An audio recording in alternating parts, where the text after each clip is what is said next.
magandang araw po sa lahat, Luzon, Visayas at Mindanao at sa lahat ng Pinay saan man sa mundo. I am Dr. Shi Armero, your friendly OBGYN and lifestyle medicine specialist, and you are watching DANGPANAN, a live series of Doc Shi TV.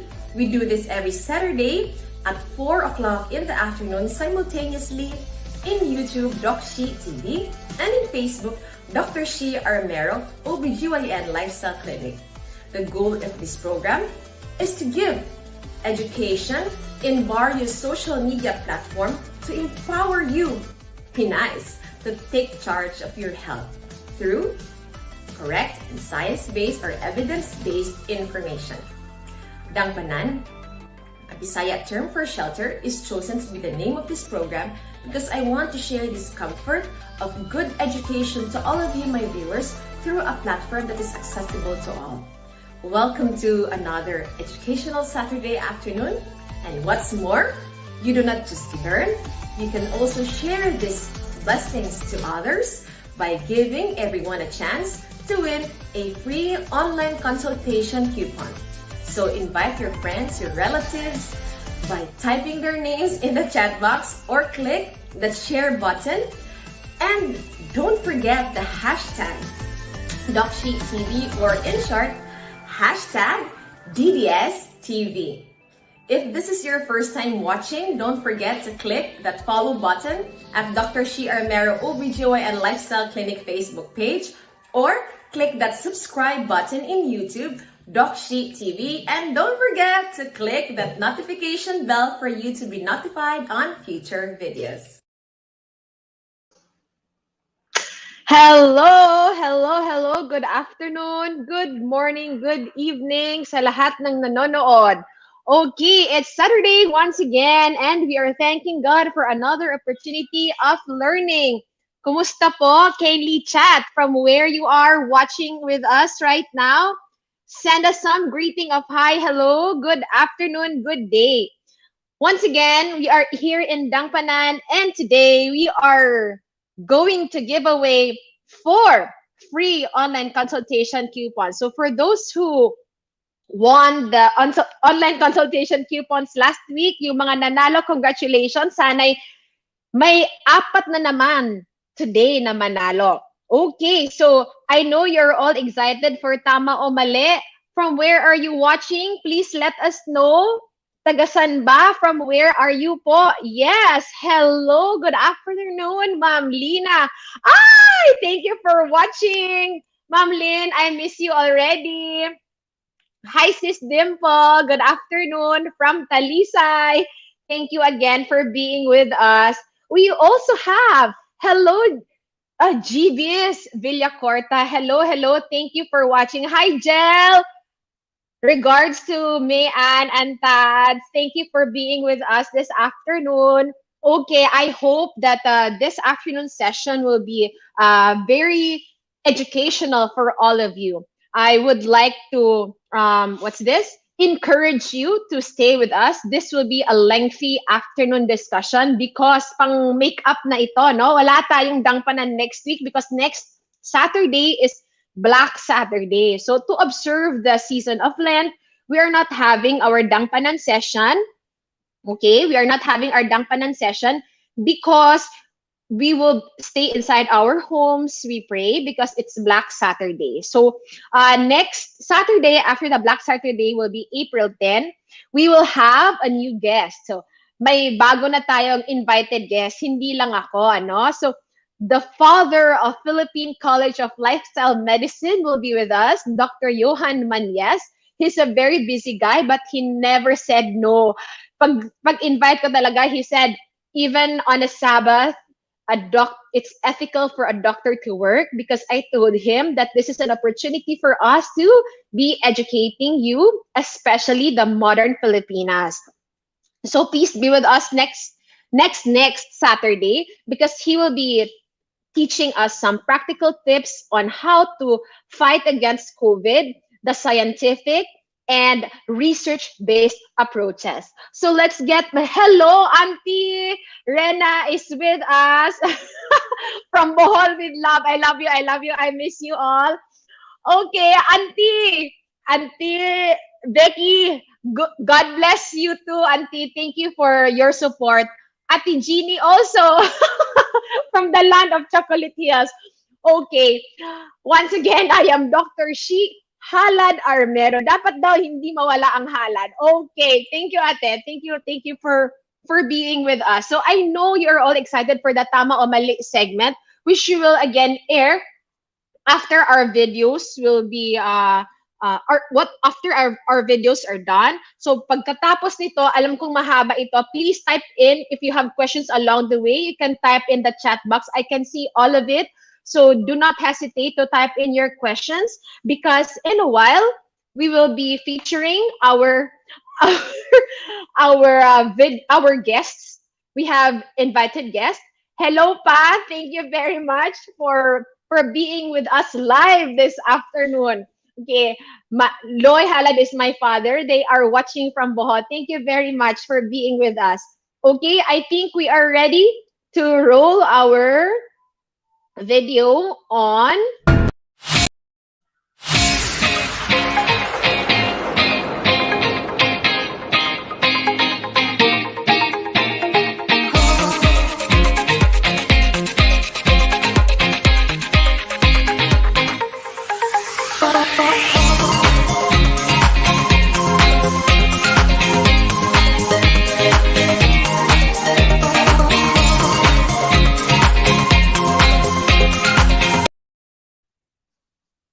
Hello, good day. I am Dr. Shi Armero, and you are watching Doc Shi TV.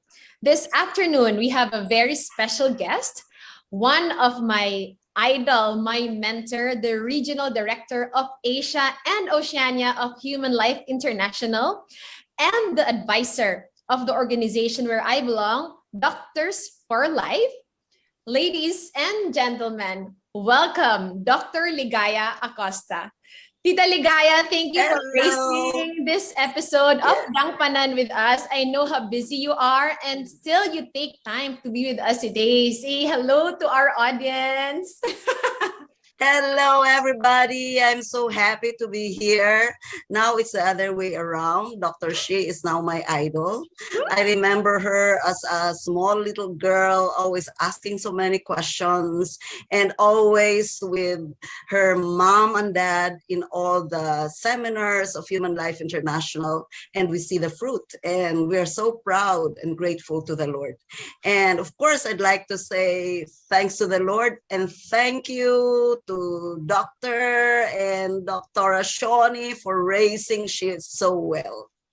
All praise and glory to God po. All praise and glory to God. Amen. So, Tita, you know, our audience has been asking me, how come being very socially active, they have not seen me posting a photo regarding the res vacuna, of which I did not have. And they have been asking how come. And so just for them to know that I learned a very important lesson from the forum I attend with Doctors for Life. And we are very blessed to have Dr. Ligaya Acosta with us to share what I have learned from the forum to our platform now. And so today we'll be talking about the ethical issues of the very controversial COVID vaccines.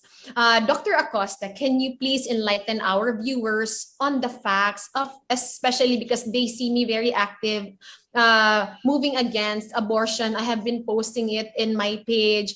And it would really enlighten a lot of them to perhaps lay down some facts on the presence of aborted fetuses being used in the vaccine. And also regarding the question of yeah. So can I share my slides so that they will understand better? And then just tell me if you want me to stop already. So there are really 4 very serious concerns with this COVID vaccination program. As you can see in the slide, number 1 is rushed development. No, it was only actually approved under emergency authorization, use authorization. Of course, the use of aborted fetal cell lines, which we will highlight today. the safety, and you have heard during the Forum of Doctors for Life that there are really a lot of concerns. And the fourth is the many indications from world leaders that COVID-19 vaccines are likely to be connected with systems which require digital proof of vaccination. And therefore, you cannot travel without a COVID passport or cannot enter malls. I saw it in the bill before it was signed by President Duterte, but thank God it has been removed. It has been removed from there. Oh my I am God. not able. Ah, Saint Michael the Archangel, defend us in there. battle. I'm not into okay. And an emergency use authorization, let us just remind our viewers, does not mean that the COVID vaccines are safe.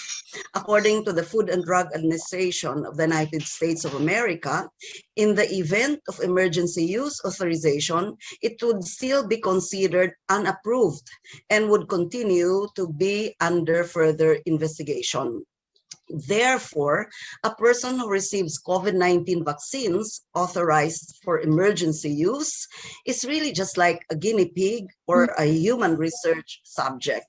And perhaps should be a red flag for all of us that actually the COVID-19 Vaccination Program Act, which was already signed by the President, has on paragraph C, section 2 on the Declaration of Policy, that the government really recognize the experimental nature of COVID-19 vaccines that are available. So even the government, that's why kahit na red dyan, pinalakihan ko pa rin, because I want everyone to realize that even the government recognize that everything is still experimental. And you also have to know that you cannot sue the pharmaceutical companies who are actually manufacturing the vaccines or anyone who are involved in the COVID vaccination program, because under Section 8 of the law, they are immune from liability. So I think that's very important for us to realize. And actually, the most important document in the field of public research, the Nuremberg Code, which is actually quoted until now, and is the foundation of ethical clinical research. And number 1 of the Nuremberg Code is actually speaks of voluntary consent of the subject. And it says it should be absolutely essential to be made known to him, among others, all inconveniences and hazards, reasonable things which are to be expected, and the effects upon his health or person, which we know now is not being given, because what we hear from those involved in the vaccination program is that it's safe and effective, but never tells us about the side effects, about what is happening all over the world when they vaccinate. No? And many of the experts actually think that this is a violation of Nuremberg Code. What you see now is actually one of the flyers which was being given out in Canada, and I got it in Facebook. And even former vice president and chief scientist of Pfizer actually says there is absolutely no need for vaccines to extinguish the pandemic. And then, it is really very important for us to know that even this very high official says that you also don't set about planning to vaccinate millions of fit and healthy people with a vaccine that hasn't been extensively tested on human subjects. In fact, if we actually examine everything, we're just on phase 3 of clinical trials. Diniretso nila sa mga tao kasi there was really no time to test it. And normally, this phase of clinical trials would take as much as 10 to 15 years. But it's like it's only 6 to 7 months. Yes, pinamadali. So again, remember, it's only authorized under EUA or emergency use authorization. A Catholic scientist, Dr. Teresa Deischer, whom we have met when she came to the Philippines. She spoke with us at Doctors for Life. She has a PhD in molecular and cellular physiology from Stanford University, as well as other scientists, too many of them to mention, that a rational person would be on solid ground to eschew any COVID-19 vaccine, because she's saying that we're making a vaccine at warp speed. And we have actually been hearing that even the vaccine manufacturers actually admit that. And before I forget, the vaccine manufacturers also admit that these vaccines, in quotation marks, that they are giving out to the public will actually not prevent you from getting COVID. So even if you take the vaccines, you are not immune from getting the disease, but actually it will just lessen the symptoms. So what the doctors are holding on po, tita, is that at least they will not get the severe disease. But just to correct the minds, especially the lay, that yes, it does not prevent us from getting the disease. Yeah, true. And then for those who have seen the presentation of one of our members, Dr. DOLLY OCTAVIANO, an endocrinologist, whom I hope can also speak here in the program. Actually, there's so many side effects. Yeah, deaths and so many other adverse events. And we're not just taking the data from anywhere, but you can actually see it yourself from the official data of the United States of America, for example, the Vaccine Adverse Event Reporting System. And the last time I checked, there were almost 1,000 deaths already, and other adverse event. And there's also an equivalent to that in Europe, no? And of course, we believe Dr. Deischer, because she doesn't only have a doctoral degree in molecular and cellular physiology. She has over 47 issued patents and 4 discoveries in clinical trials. And she has had extensive scientific and management experience in the commercial biotechnology field. No? And so I go to your questions on the aborted fetal cell lines. Alam nyo, of course, we are aware na there are actually 3 documents released by the Holy See, one in 2005, another in 2008, and very recently is in 2020. And all these documents allow for the use of such vaccines in exceptional cases and for a limited time on the basis of what in moral theology is called remote passive material cooperation with evil. But hopefully in this episode, we will have time to show that it is not really that remote, no? And the first 2 documents actually also says that we have the duty to make known our disagreement. And also, they are recommending if those vaccinations are recognized as clinically safe and effective. And apparently, they are not really. And I would also like to emphasize, Dr. Shi, that even this very recent document from the Holy See actually says that vaccination is not, as a rule, a moral obligation, and that therefore it must be voluntary. Because ngayon, akala ng iba that because we are praying it, which I actually, yung nakalagay doon sa Oratio Imperata, really, I cannot really pray it honestly, because I don't really think, Dr. Shi, that the Lord will allow that we kill children so that others may live.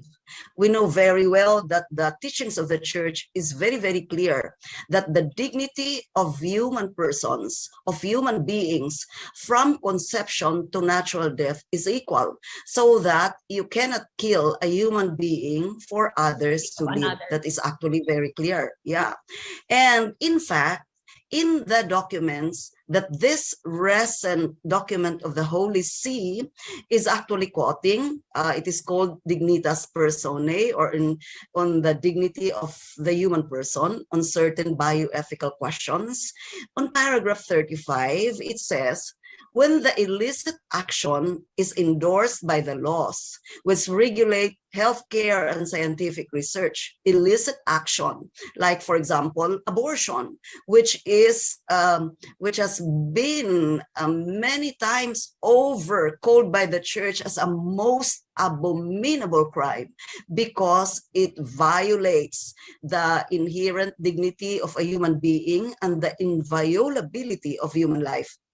So it says it is necessary to distance oneself from the evil aspects of the system in order not to give the impression of a certain toleration or tacit acceptance of actions which are gravely unjust.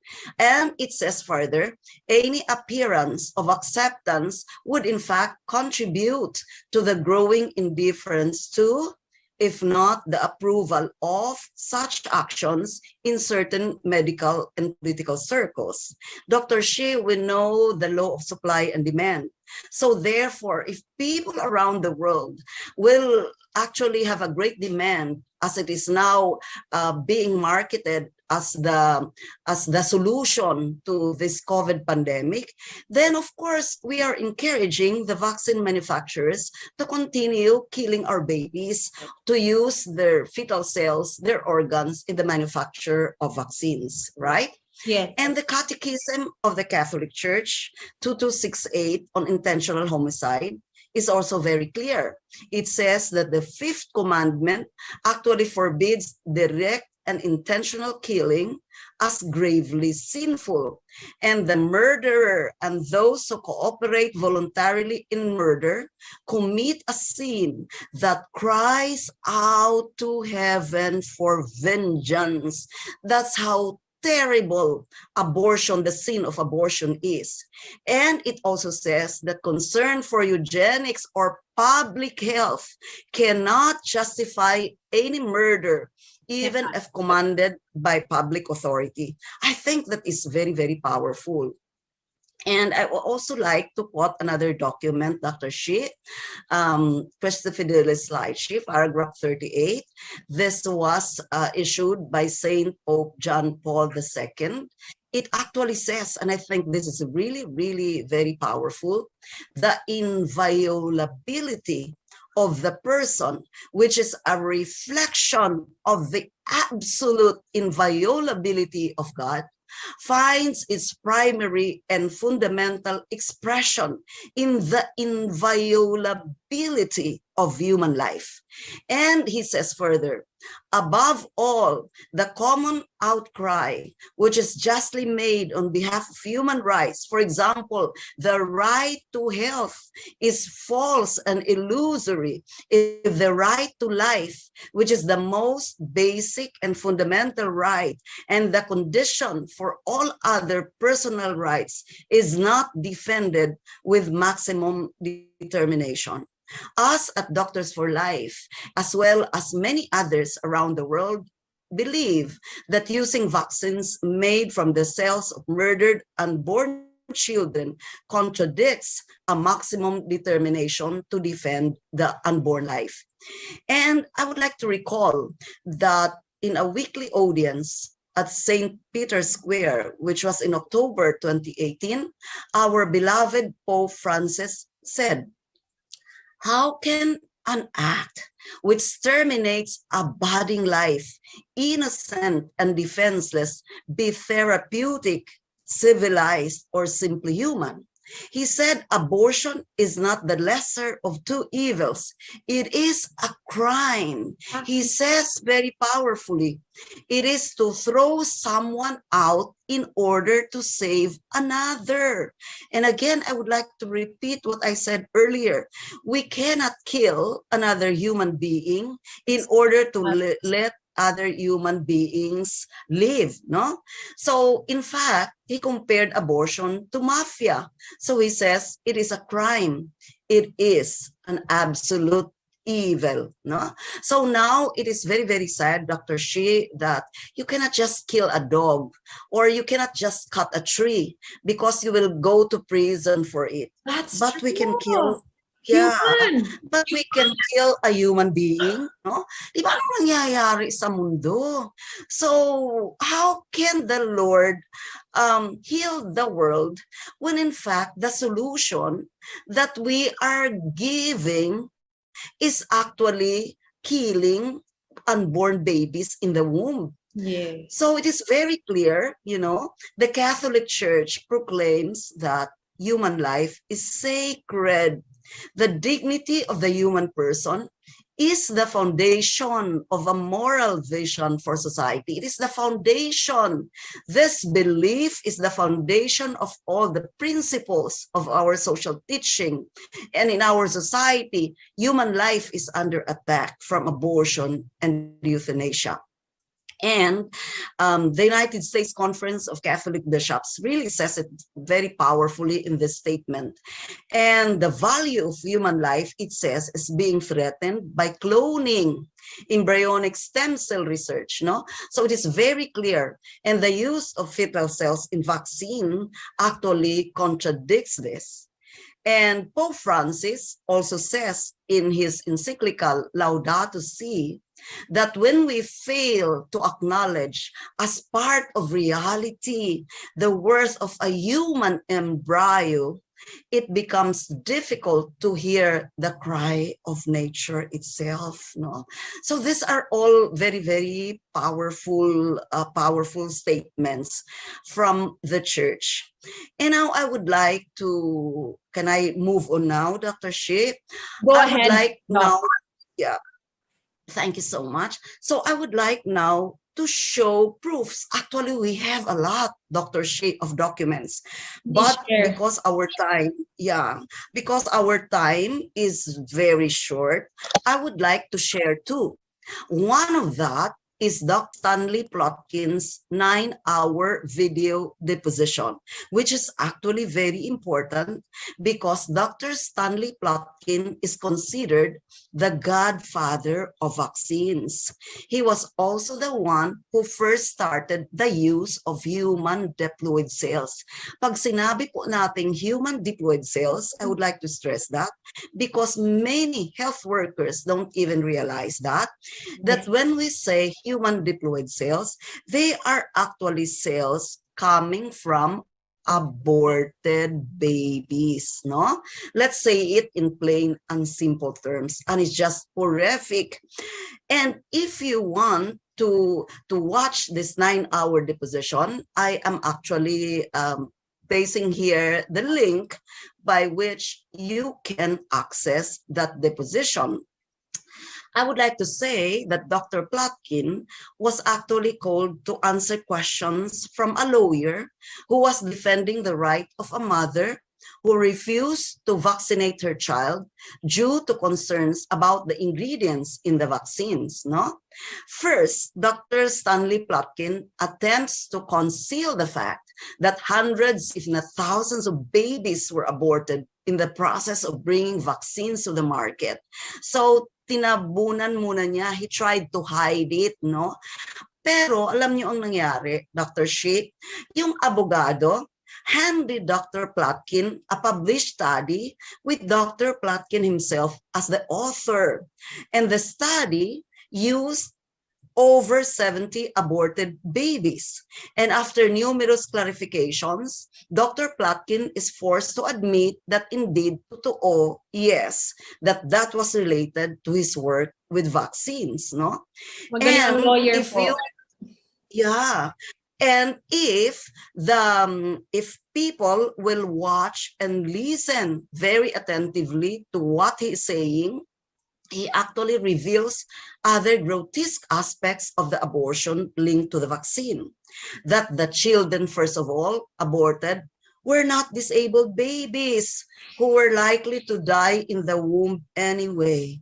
They were not miscarriages either, as is so often presented to assuage the consciences of people conflicted about taking abortion-tainted vaccines. And all of them, Dr. Shi, at yung atin pong who are watching now, they were all over 3 months gestation. Sobra pong 3 buwan inside the womb of the woman. So again, this is worth repeating, I think, Dr. Shi, no? Na yung mga ginamit na mga babies in vaccine development, they were healthy all beyond 3 months of gestation. They had to be 3 months sa loob ng sinapupunan ng nanay because they needed to have developed organs.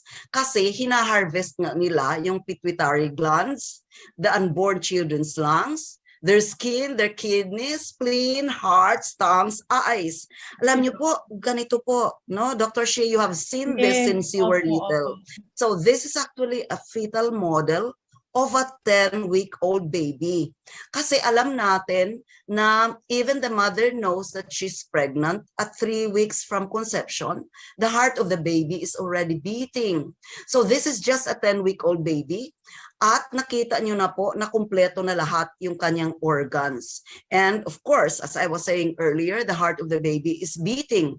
Pero pinapalaki pa nila, hinihintay pa nila hanggang over 3 months na para develop na yung organs, no?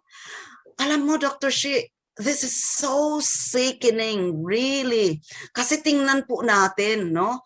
How a 12-week-old baby in the womb looks like. And more important for all of us to realize is that during that age, or yung ibang nababasa ko says, as early as 10 weeks, the baby can already feel the pain, no? So it's like, it's so savage, so sadistic, really. And at a later point in the video, the lawyer again, no, sabi mo nga ang galing ng lawyer, no, Dr. Shea. So he asked Dr. Plotkin if he's aware that his client was objecting to the vaccines because what they contain were developed from aborted babies. And Plotkin says very proudly, despite this, the Catholic Church approves of taking them. Remember that this was only in 2018, no? But even more, he says that the researchers involved will go to hell for it and that he is glad to do that. So he is willing to go to hell. Can you imagine that? Huwag na tayong isama sana. Bakit? Bakit? No? Bakit nakakapagsalita siya ng ganon? Because he is an atheist. He doesn't believe in God. So we need to pray for him, no? Para katulad ni Dr. Bernard Nathanson, before he dies, makita niya ang katotohanan. Because, you know, we have a very merciful God. That in all his goodness and mercy, just like me, I changed, no? You know, I am always grateful to God that before I die, and I hope it can happen to Dr. Stanley Plotkin like Dr. Bernard Nathanson, na maliwanagan siya, no? And then he can change before he die. Because of course, we don't want anyone to go to hell, no? Don't want anyone to go to hell. Marami pa siyang inadmit, but we don't have any time to discuss it. We don't have more time. Another testimony which I would like to share with you is from Pamela Acker, no? Pamela Acker, who holds a master's degree in biology and who is now the author of a book called Vaccination, A Catholic Perspective, no? She worked for 9 months in a vaccine research laboratory. Pero alam mo, Dr. Shit, nag-resign siya after 9 months because of her discovery, no? So she says the unborn babies used for vaccine developments were alive at tissue extraction. Saan na ba tayo ngayon, no? So really, really, really, it's sickening. That's why the first time, no, my voice always breaks whenever I say this. And I always pray to God na sana my voice will not break again when I say this para maliwanagan ang mga tao, no? Because, you know, most people have this understanding, sabi pa nga niya, that it was 1 or 2 babies that died in the 1970s. Kaya sabi nila, remote material cooperation. Or simply, many people will dismiss these cell lines. Wala na akong pakialam dyan kasi hindi naman ako involved doon. Basta makakuha ako ng vaccines, no? So here, in this interview, Pamela Acker dispels the myth that these cell lines are created using spontaneous abortions, simply by understanding that these cells have to be gathered within 5 minutes of the abortion. And a miscarriage would simply not provide cells that were alive enough for researchers to be able to use the cells, no? So it's not a simple abortion, mga brothers and sisters. It's not a simple abortion. Let's hear it again. She says, they will actually deliver these babies via cesarean section. The babies are still alive when the researchers start extracting the tissue to the point where their heart is still beating and they're generally not given any anesthetic. Can you imagine, Dr. Shi? Walang anesthesia. Bakit hindi nila binibigyan ng anesthesia? Because kung bigyan ng anesthesia, that would disrupt the cells that the researchers are trying to extract. So sabi niya, the babies are in extreme amounts of pain. So hindi niya nakayanan, nag-resign siya. Bakit nga ba fetal cell lines ang ginagamit, no? Because they last longer and they have a much longer lifespan compared to adult cell lines. However, these cell lines encounter some dangerous side effects, such as the genes are given cancer-promoting genes. At saka sabi nga ni Dr. Deischer, who has made studies regarding the use of fetal cells, nakita niya that when the vaccine started to be laced with cells coming from aborted babies, doon nag-spike yung autism and other diseases. Alam ito na very, very well ng nanay at tatay mo. Your mom and dad has been here for a long time. And they also have documents to show that, no? Yes. Alam na alam yan. Kaya si Dr. Shi po, ganyan na lang. Kasi she was raised in a family who knows the facts. So I've been studying this for a very long time, no? And then, we have isang sikat na theologian, an exorcist, na pare. Actually is talking about this abortion-tainted vaccine, no? Ang pangalan niya po, Father Chad Reperger. At hindi lang siya ordinaryo na pare. Holder din siya ng doctorate in philosophy, PhD siya, no? So he issued a detailed warning about the immoral nature of vaccines, no? Pero sabi niya at the beginning that the use of vaccines is really not evil in itself, sabi niya. But there are certain conditions which need to be met, as well as moral issues regarding the vaccines, which must be examined in order to determine whether one might use a particular vaccine. And the real question, according to this very learned theologian and exorcist, the real question comes down to, is the vaccination carrying the moral quality of the abortion in relationship to the vaccination itself? So, napakaganda nung paliwanag niya, Dr. Shi, no? Na I hope maririnig din ito ng ating mga pare and our bishops whom we really love so much. And I would like to say, Dr. Shi, to emphasize that we are doing this not because we are being disobedient to the church, but it is precisely because of our great love for our bishops, for our pope, for our church that we are doing this, no? So he says concerning vaccinations, he explained the content of the vaccination, and this can have moral qualities attached to it. Those that contain the DNA of the child, therefore, they take on the character of the DNA that came from the child and how the DNA was obtained. So sabi nga niya, the DNA from the child na nandun sa mga fetal cells na ginagamit sa vaccines contains a moral quality of having come from a child that was aborted. So the derivation of this thing was illicit or immoral to begin with. And therefore, the character passes into the DNA. So how does the passage of time affect morality? Alam mo, Dr. Shi, the first time I read about the declaration of the Church and the Vatican, parang nalungkot ako. Ang una kong tinanong sa sarili ko, does the passage of time heal or corrects such an abominable crime as abortion? Kasi kung sinasabi nila, matagal na yon na inabort. So does the passage of time affect the morality, di ba? Kasi kung if the passage of time would extinguish that abominable crime of abortion, crying to the heavens for vengeance, then we don't really need to go to confession. Maghihintay na lang tayo ng time, no?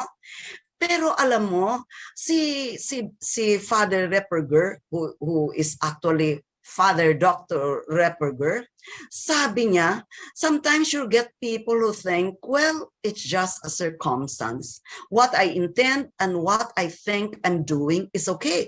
But sabi niya, and he actually studied the documents of the church on the use of vaccines. No, he says, that doesn't suffice. And he quoted another prominent theologian by the name of Father Michael Copenhagen na sinabi niya, an assessment of cooperation with evil in terms of distance from the original abortion is necessary, but ultimately insufficient as a criterion because there is another distinct and more immediate category of sin involved, no? The recipient is an immediate participant in the commission of the continuous theft of human remains obtained through deliberate killing.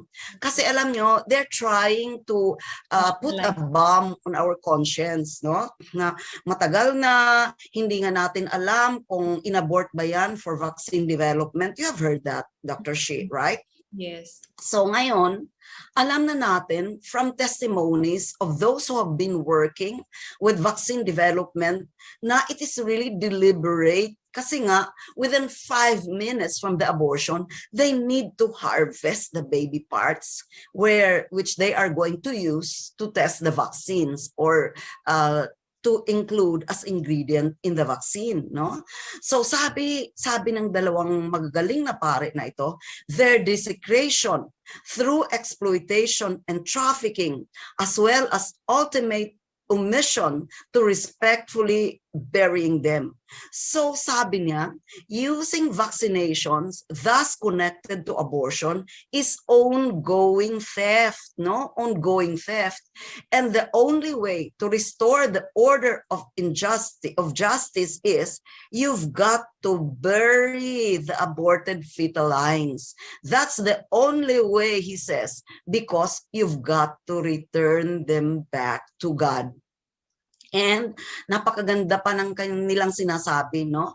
While the original killing establishes the illicit character of using the remains, their position and use becomes a distinct evil in itself. The circumstance of which do not cease as a form of theft, desecration, exploitation, and refusal to bury, regardless of the customer's distance in time from the abortion. Yung mga nagpapabakuna, yun ang mga customers, no? Or the number of cell divisions, or the merely subcell or fragmentary inclusion of the child's DNA and protein in the final dose.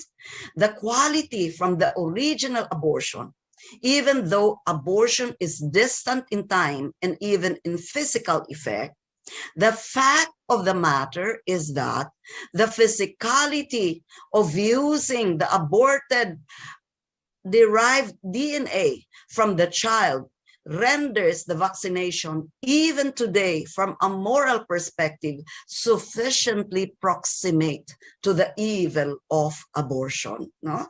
Diba? It's really, really sickening what is happening in the world today. Thus, he says very, very clearly that even though a fetal cell line is derived in the 1970s, so ngayon alam na natin na hindi lang 1970s, merong 2015, and hindi talaga ito perpetually reproducing, pero from time to time, parang kumbaga in layman's term, nire-replenish, no? So that doesn't change its character.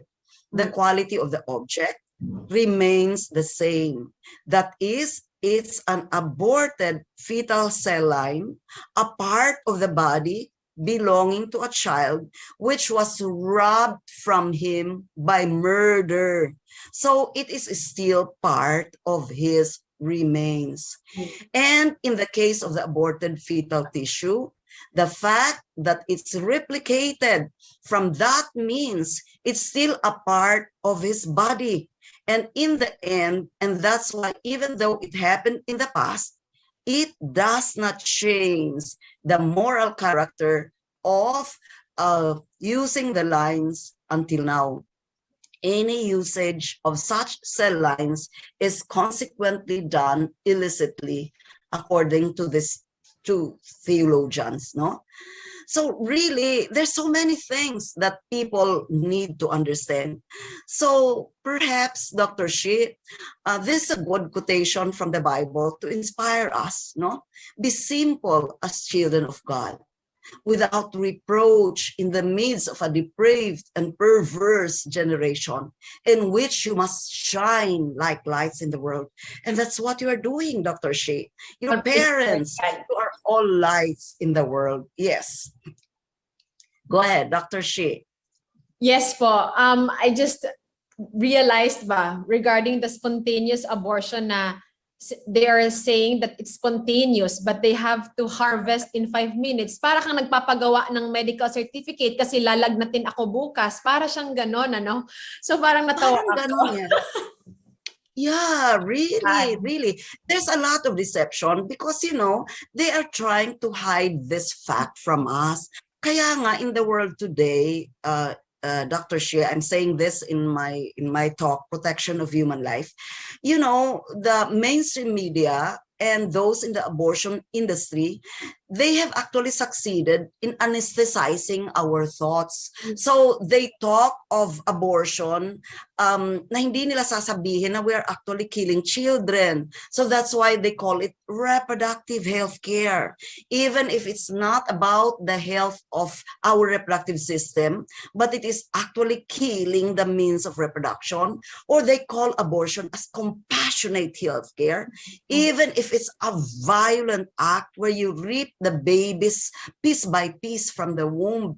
So there are so many things na ayaw nilang pakita sa atin. So the fact that they cannot even call abortion as abortion, no, is really preposterous. They're trying to hide. They're trying to hide really an abominable crime. Yes po. Dr. Shi. Opo. I'm very thankful. Ang dami-dami palang information that the lay has to learn. And we are very blessed to be seeing all this proof through your presentation. I hope this is enough for them to realize that truly these things are happening. Para kasi yung iba, they are just desperate. Bahala na, basta ma-vaccine tayo. They are giving us the preconditioning po na we really need the vaccine. So parang for me, when I tell them, thank you, I'm not receiving the vaccines because of ethical issues, because of my grounds on abortion.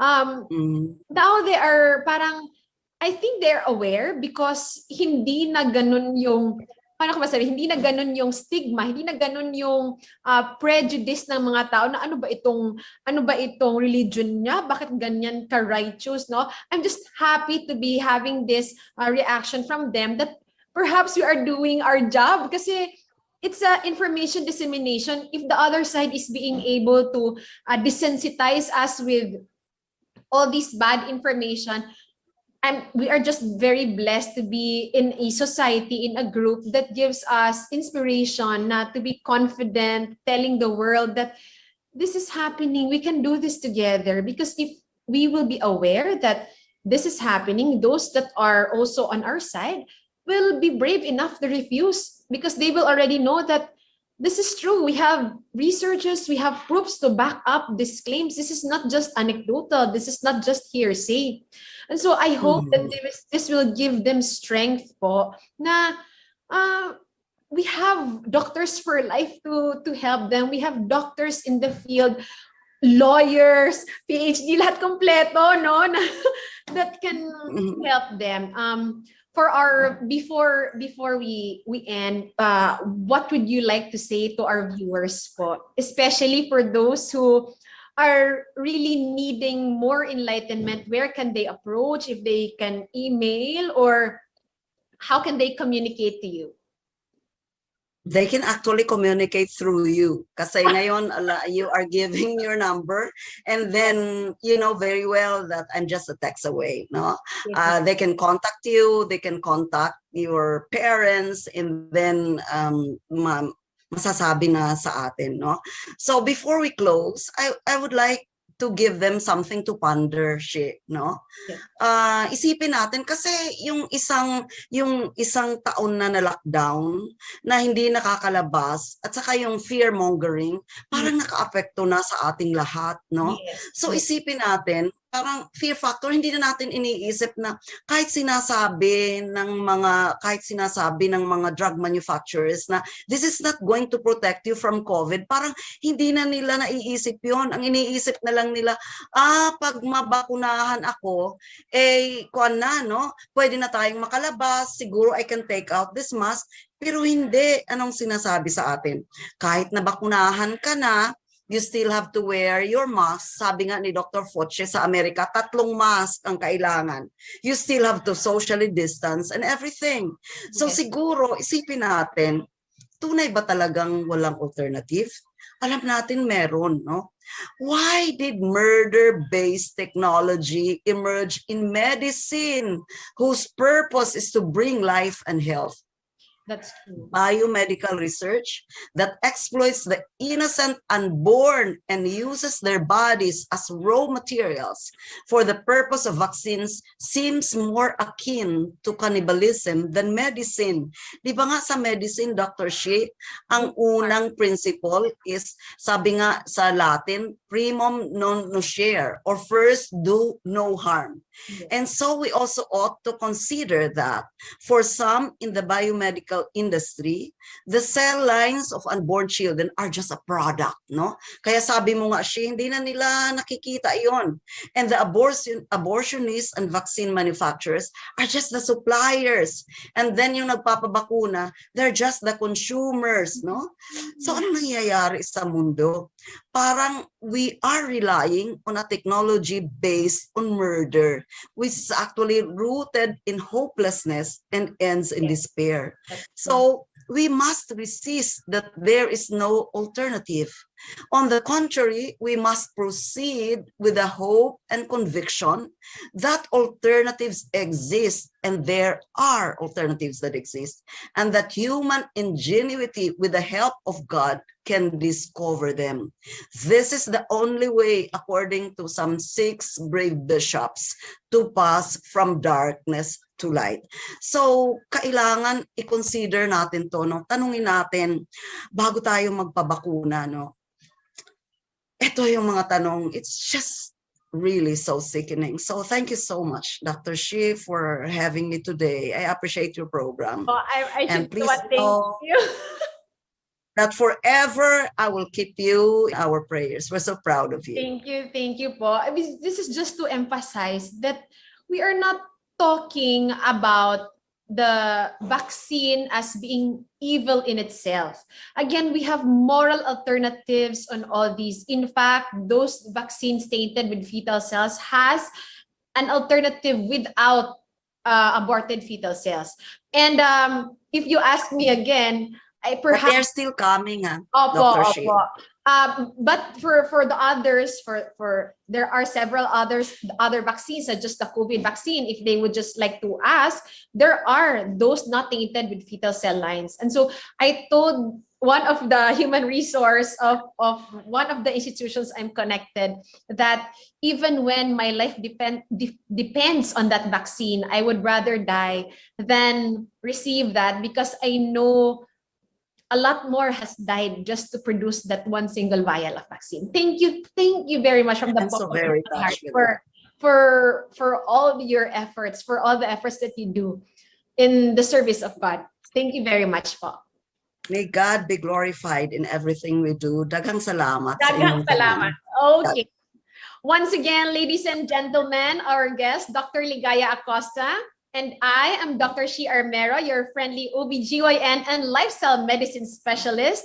If you have been blessed with this episode, don't forget to like, share, and subscribe so that you will be blessed some more. You can share it to some more people. Thank you and have a blessed day. Bye! DANGPANAN, kabahin sa panglawas o relasyon. Doc Shi Armero.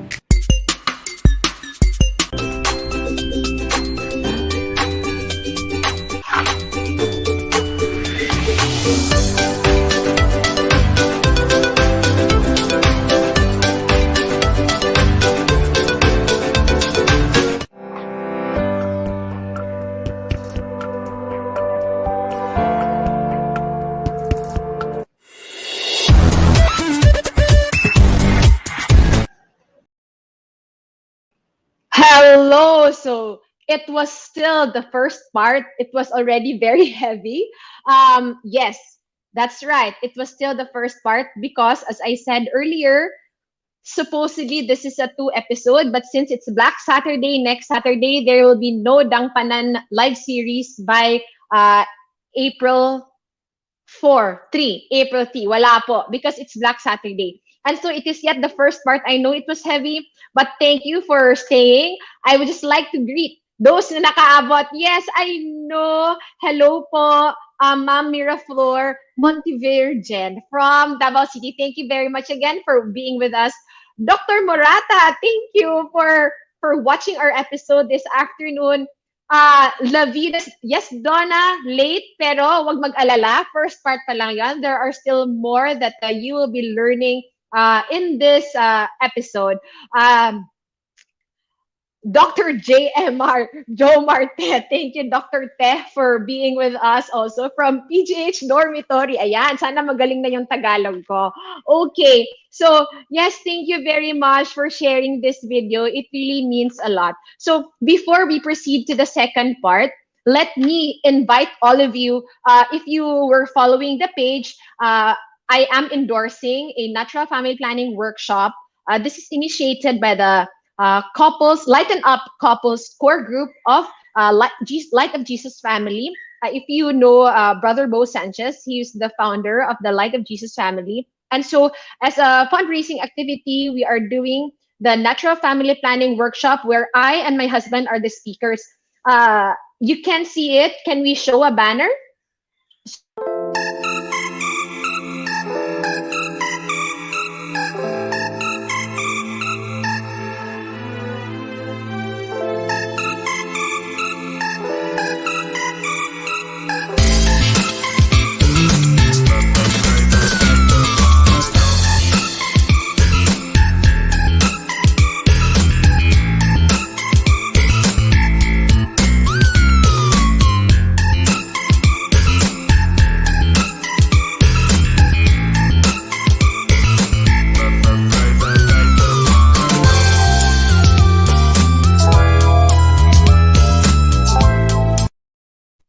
Okay, pang-advertisement lang po yon. It's not yet too late to register. We have contact numbers. If you visit the page, we have contact numbers there. You can register through them because the event will still be tomorrow at 7 o'clock. Our delivery is online. We can do it through Zoom. So anywhere in the Philippines, we can cater to you. So we will now go to the second part of our guest. So our guest now is another doctor of Doctors for Life. Good afternoon, good morning, good evening sa lahat ng Pinay saan man sa mundo. You're back to my channel, Dr. Shi Armero, OBGYN Lifestyle Clinic, or in YouTube, Doc Shi TV. We have our guests already today. Earlier, we had Dr. Ligaya Acosta of Human Life International to talk about the ethical considerations for COVID vaccine.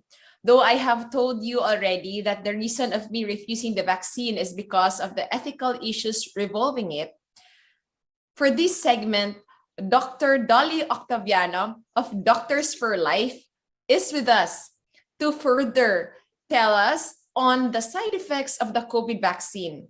This is not to go against the government or to whatever organization, companies you belong, but this is just to give you an informed consent of what you are going to receive, if you will receive it, or if you have received it, at least you know what to anticipate if ever you will have or you will find things like this. So thank you, Dr. Octaviano, for gracing this time. I know how busy you are. You can say hi to our audience, Doc.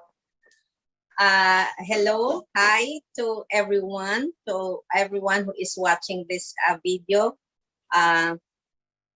I had been looking forward to this, but I would like to stress the reason why we have to tackle the various side effects of COVID vaccine. Some people will ask, Doc, are you scaring us?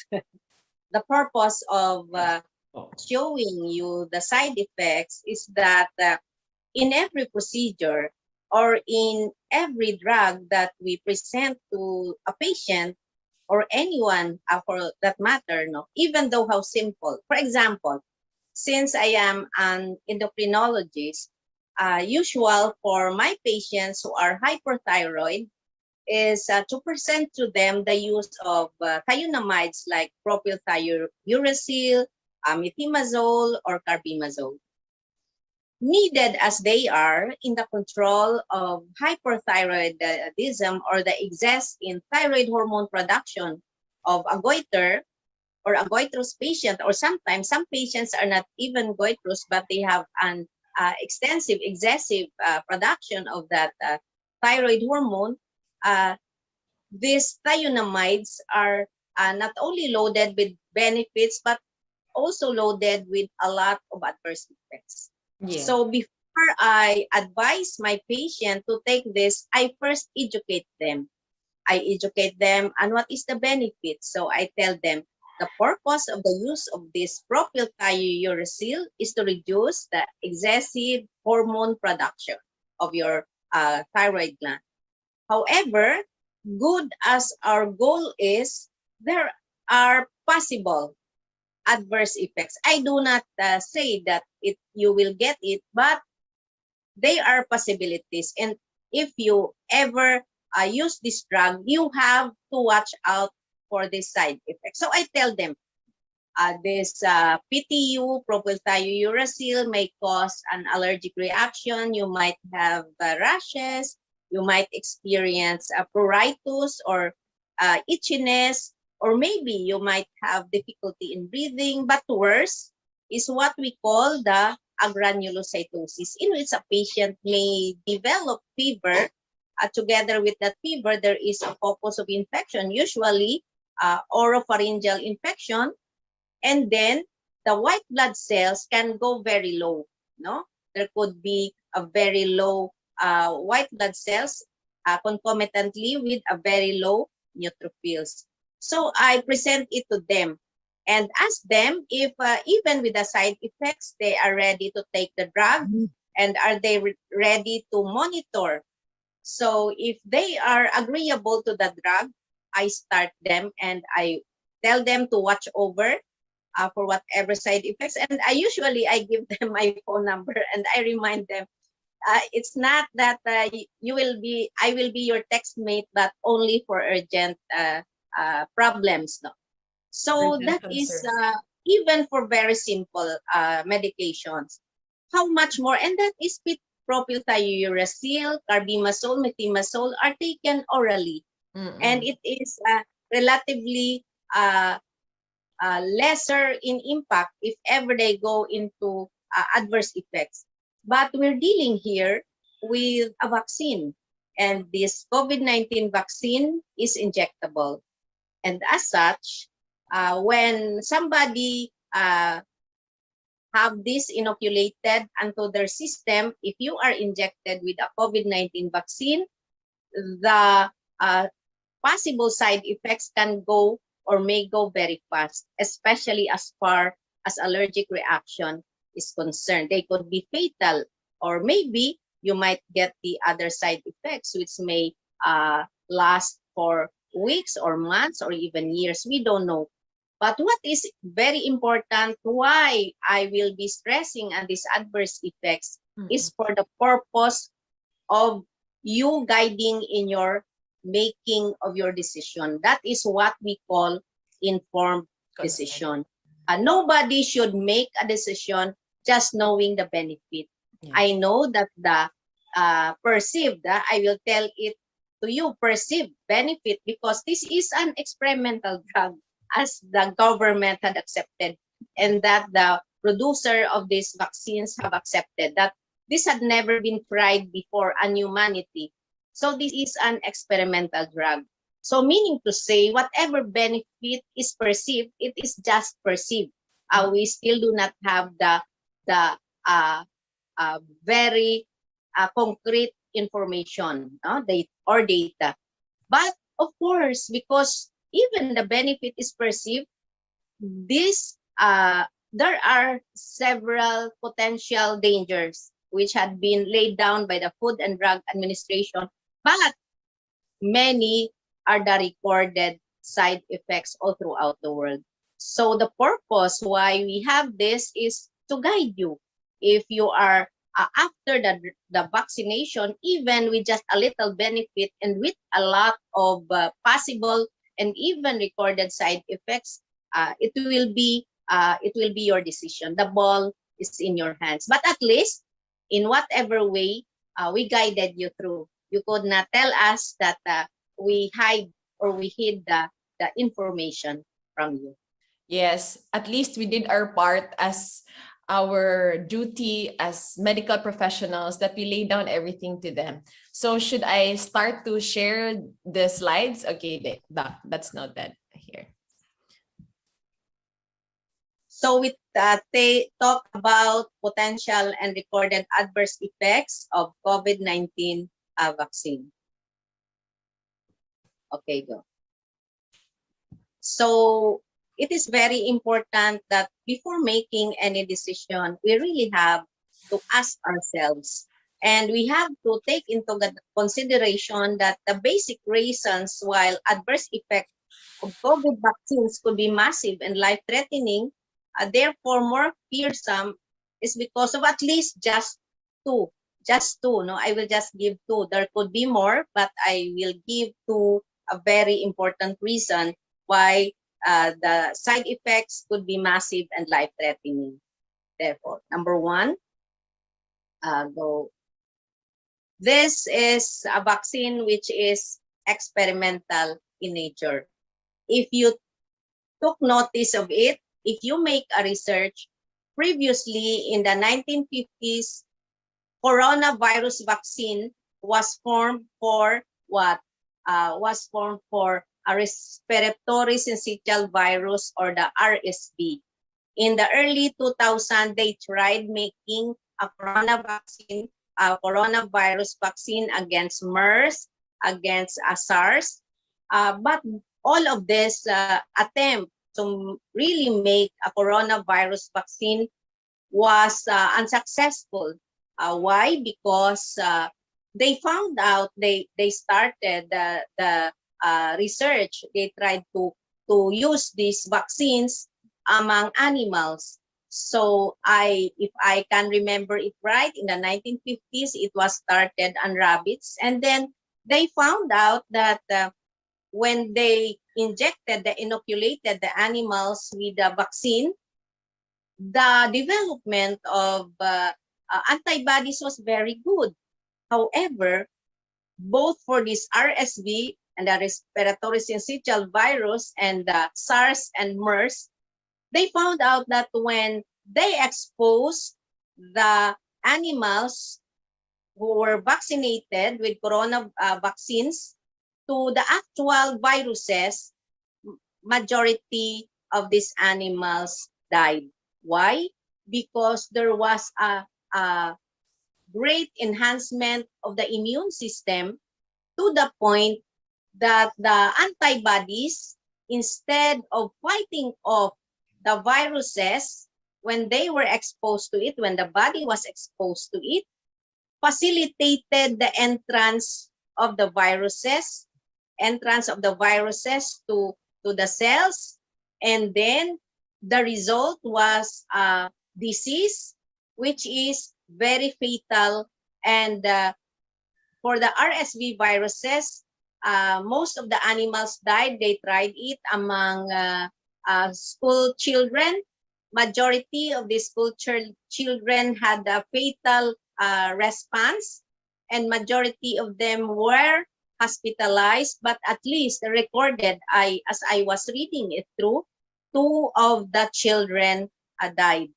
So even for the MERS and SARS, they failed to make a coronavirus vaccine. So this is the first time that it is being utilized, and if you try to read it through, the research is still going on, and the massive vaccination is still on phase 3 of the research. So could you imagine having ourselves being utilized as guinea pigs for this experimental drug? So meaning to say, if we access ourselves, if we accede to the inoculation or vaccination of this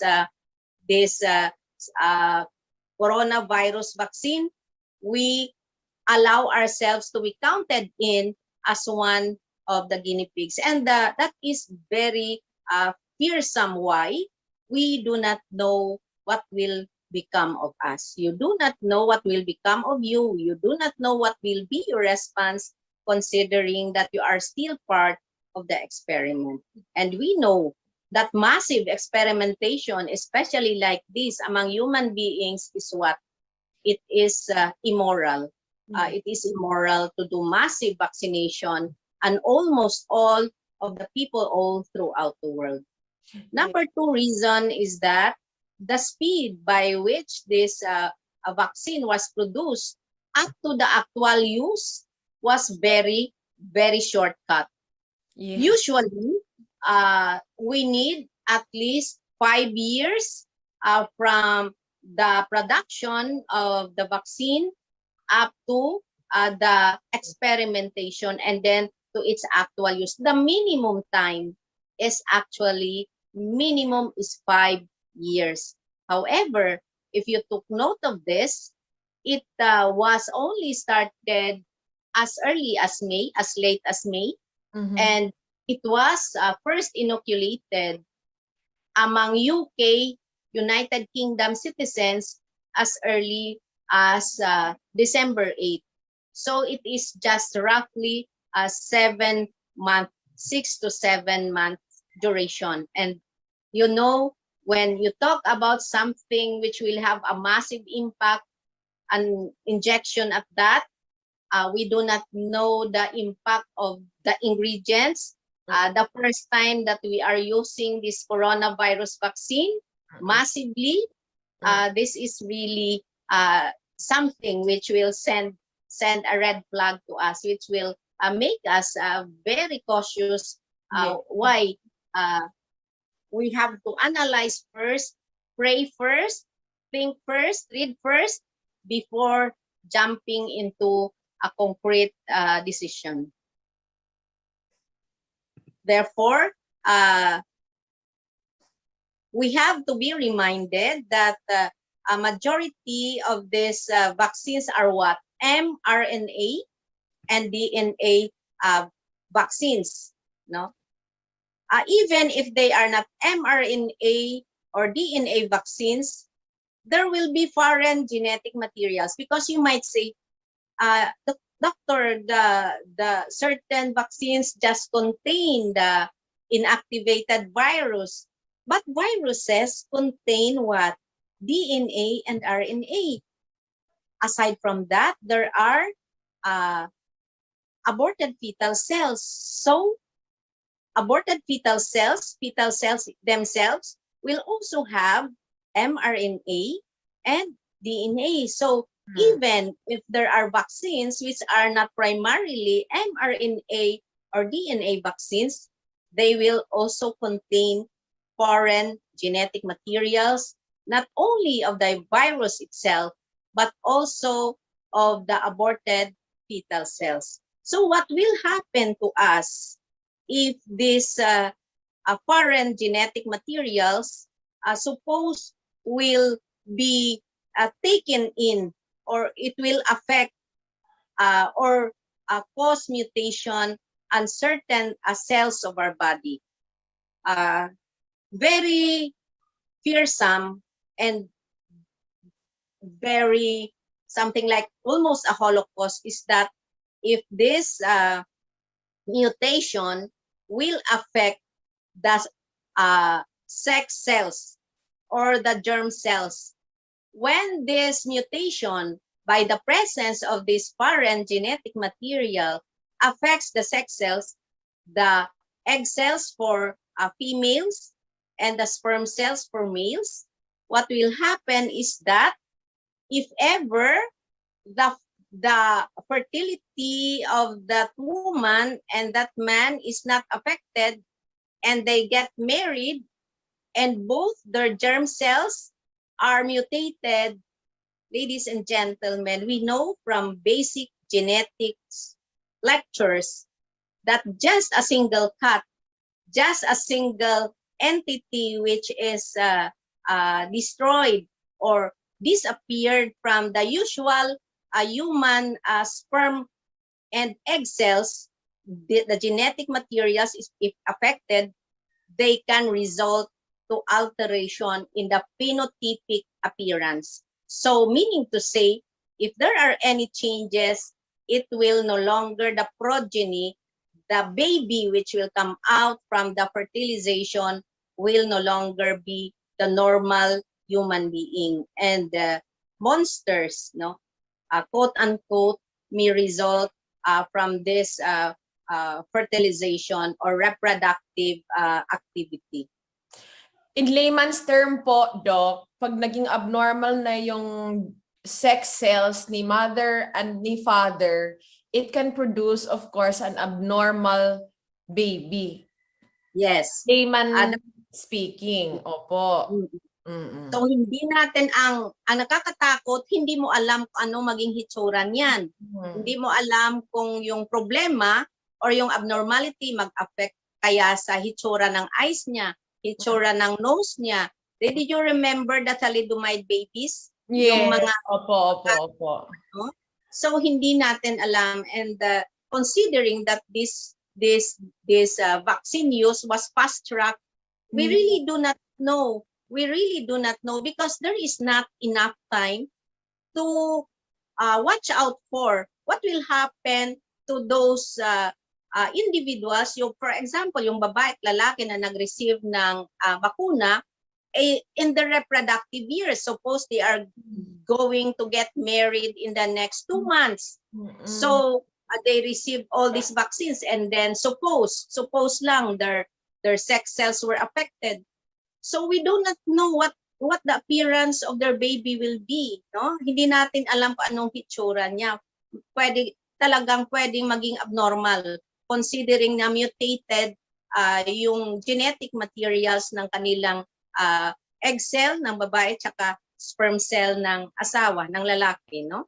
Okay. Opo, since na-mention niyo po yung thalidomide, for those na hindi mga doktor, isa itong drug na na-pull out sa market because nga of the side effects it has brought to the human. The offspring of those exposed to the thalidomide napuputol yung kamay, no? It has parang hindi na-grow yung mga extremities. And so it becomes a history in pharmacology na may mga drug na kailangan talagang ingatan natin. That is the reason why there are different phases in the research of the drug. Dapat hindi madaliin kasi nga merong mga ganon na adverse effect. Ang sinasabi po ni Dr. Octaviano na yung mga drug na nga that underwent all these phases na pull out nga because of the side effect, ito pang COVID vaccine masyadong pinamabilis. Nasa 6 to 7 months lang po yung pag-manufacture at na-distribute agad lahat massively around the world. Tama po ba ito? Yes, oo. So parang nakakatakot, di ba kayo natakot na parang there is a certain force all throughout the world to really push this very fast and very massive in scope, no? So that is, this is not the usual pacing of a drug or anything which has not yet been observed. It has not happened before. Okay? Next, if ever mutation, yung pag-alter ng genetic material will not affect, suppose it will not affect or it has not affected the sex cells, but it will affect the somatic cells ng iba't ibang parte ng katawan ng tao, anong pwede mangyari? Yung tinatawag natin na pag-develop ng autoimmune disease. Ladies and gentlemen, pag apektado na yung mga ibang cells, especially pag nagkaroon ng mutation ang immune cells natin, no, na apektuhan, yung mga immune cells na yan, ang purpose ng immune cells, i-recognize nila kung ano yung cells ng self, at yung mga foreign invader in the form of viruses, in the form of bacteria, in the form of poison. So meaning to say, if the immune system should be very healthy and very acute, and it should be very specific in its purpose, that it will destroy the foreigner and it will protect the self.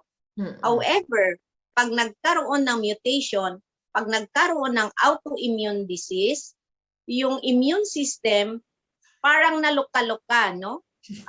Hindi niya makilala yung self, akala niya sa self foreigner. Kalaban. Ang mangyayari, it will attack and it will destroy the cells of the body itself. So, ang daming mga sakit, which is an example of this autoimmune disease. Let us try to look at the next slide. Example, sinabi ng Food and Drug Administration na yung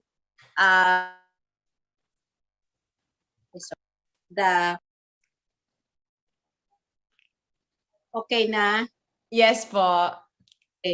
So the Food and Drug Administration admits to a long list of possible side effects.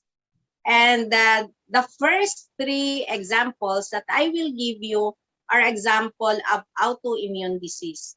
Among them is Guillain-Barré syndrome. No? What is Guillain-Barré syndrome? So let's take a look at the definition of Guillain-Barré syndrome. Guillain-Barré syndrome is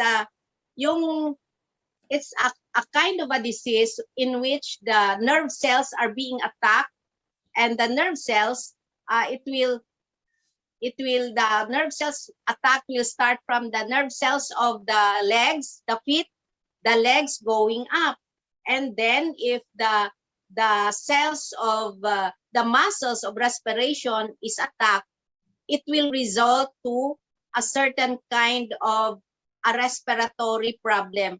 Pag naatake ng cells, yung cells ng autoimmune cells, yung na-destroy niya yung cells ng diaphragm, which is responsible ng pag-move ng ating lungs, yung kanyang pag-expand and all the movements of the lungs, what will happen is pag hindi ito na-treat, hindi ito nagamot right away, hindi nadala ang pasyente sa ospital, hindi siya na-intubate, pwedeng mamatay yung pasyente kasi pag na-atake na yung musculo ng diaphragm, yung musculo ng paghinga, yung respiratory muscles, pwedeng hindi na makahinga yung tao. Pag hindi na makahinga yan, pwede nang mamatay kasi nakulangan na nawala ng oxygen at ng blood, no? Sa iba't ibang parte ng katawan. Pangalawa, itong acute disseminated encephalitis, no? Yung sinasabi nating acute disseminated encephalitis, pag sinabing encephalitis, ang whole brain namamaga yan, nag-e-inflame. Pag nag-inflame or namamaga yung utak, ang mangyayari lalaki yung utak, ay fixed kasi itong skull natin. Pag masyadong namaga yung brain, pwedeng i-push ng brain ang ibang parte ng brain doon sa hole, no? Sa pailalim, no? I-push niya, the whole brain could be pushed downward. So yung mga basic function ng brain katulad ng pagbeat ng heart, yung paghinga and other basic activity of the body will be compromised at pwedeng mamatay kaagad yung pasyente kasi yung mga parte ng utak na nagkokontrol ng mga activity na dapat ikabuhay ng isang tao ay naapektuhan. Okay? So, transverse myelitis. Ano ba yung transverse myelitis? Isa itong autoimmune disease na inaatake ng immune cells yung spinal cord. Pag na-destroy yung spinal cord, ang spinal cord kasi yung activity dyan is responsible sa paglakad and other activities down, no? So pwedeng ma-paralyze yung tao, pwedeng hindi na siya maka-urinate at saka yung even the bowel movement will already be affected. At so kahit sa tatlo lang na ito, yung autoimmune diseases na ito, very difficult ito kasi pwedeng at the worst, pwede itong ikamatay, no? Pwedeng the person involved, if the different cells of this of the body which is being targeted will be affected so much, if the affectation is so much, the person involved can die from this. Okay, next. What else? Pero 22 ito ha. So hindi naman pwede nating i-tackle isa-isa. Ang isa pa na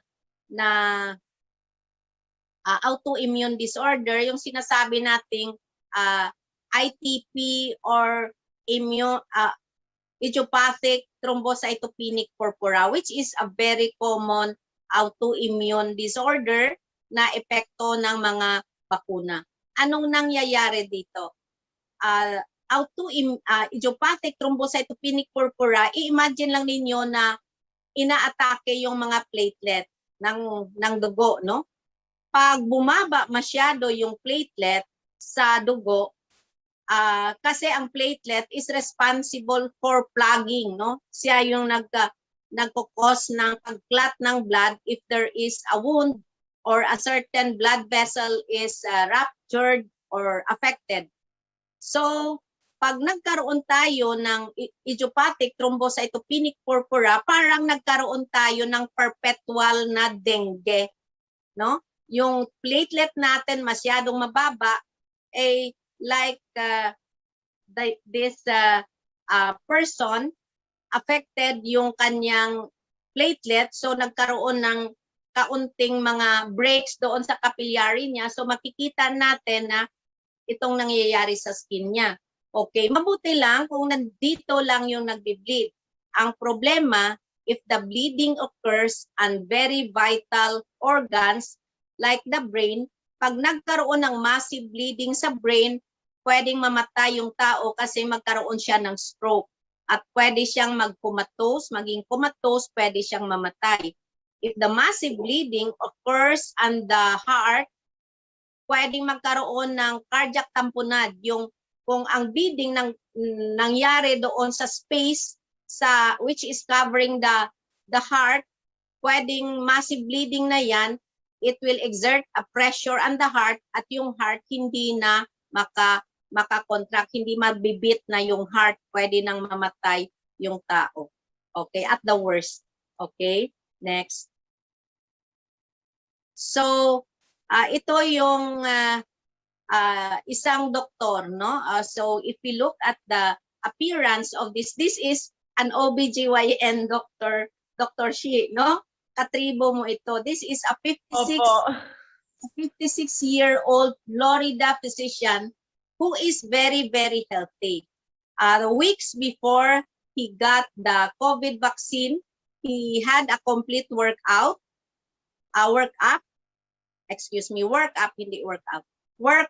tiningnan mga heart niya, lahat-lahat, at normal lahat. When he got inoculated with Pfizer vaccine, 3 days after, he developed pinpoint rashes. And when he went to the hospital, it was found out that his platelet was very, very low. And that ultimately, the result was not very good because he bled from a lot of areas until he bled in the brain. I think he died of a massive stroke. And I would surmise that massive stroke was because of the massive bleeding. Unfortunately, this OBGYN physician died about 15 or 16 days after being vaccinated with COVID-19 vaccine. Next. Ayan, may pangalan lang po. Dr. Gregory Michael. No, si Gregory Michael, 56-year-old from Miami, Florida. Okay. Relatively. Okay. So, aside from autoimmune diseases, pag magkaroon ng mutation, di ba, una sabi natin, pag affected yung sex cells, pwedeng relatively parang monsters yung magiging resulta, hindi normal na itsura ng tao. Pangalawa, autoimmune diseases. Yung pangatlo, cancers. So, ang cancer is pangalawa sa epekto kung ang mutation affects the somatic cells. Ibig sabihin ng somatic cells, hindi cells na something to do with reproduction. Okay. So ito yung basic na drawing kung anong mangyayari if ever there is mutation. So may problema na sa multiplication ng cells, nagkaloko-loko na yung control, hindi na makokontrol ng katawan, yung pag-multiply ng cells. So tapos magkaroon na ng development ng neoplastic cells. Kaya yan na, no? Pag nagkaroon na, pwede magresulta ito na sa malignant tumor. Personally, I have taken note of some patients who are relatively healthy, very young, and the ones which I got were those vaccinated with cervical cancer vaccine, no? Nagkaroon ng massive tumor production sa adrenal gland, babae yung pasyente. Talagang after the vaccine, yung cervical cancer vaccine, hindi na siya nagkaanak kahit very young pa siya, mga 30s pa lang siya. And then at the age of about 44, na-alter yung kanyang, hindi lang na-lose yung kanyang fertility, nagkaroon siya ng transformation physically, naging lalaki ang hitsura niya. At saka tingnan namin yung kanyang hormones, mas mataas, grabe ang taas ng kanyang testosterone compared to estradiol. At talagang very massive yung size ng cancer. But unfortunately, for this COVID-19 vaccine, it's very hard to predict. Why? Because to observe a cancer coming or resulting from vaccination, you have to observe several months after, several years after, 5 to 10 years after, 15 to 20 years after, and we do not have the luxury of that time. Kasi masyado ngang minadali itong bakunang ito. Next. So, ang isa pang problema which can basically kill a patient or a person who receives the who is being inoculated with coronavirus vaccine is that the allergic reaction. Mga kapatid, we have to remember na yung corona vaccine has as in itself yung tinatawag natin na polyethylene glycol or sinasabi nating PEG, tinatawag na PEG. At aside from PEG, maraming mga content itong bakuna which can immediately cause allergic reaction. Remember na mayroong mga foreign cells ng virus, cells ng aborted baby at iba pa, hindi natin alam, no? Yung tiningnan ko nga yung mga pangalan ng mga chemicals, hindi ko nga mabasa-basa kasi masyadong the content, no, the chemical contents are very long, it's very difficult to pronounce. But suffice it to say that the one which is very common to impact allergic reaction in a COVID-19 vaccine is the polyethylene glycol. Sinasabi nga na 70% of the population all throughout the world can develop an antibody to the polyethylene glycol, which means to say it will have a massive reach as far as allergic reaction is concerned.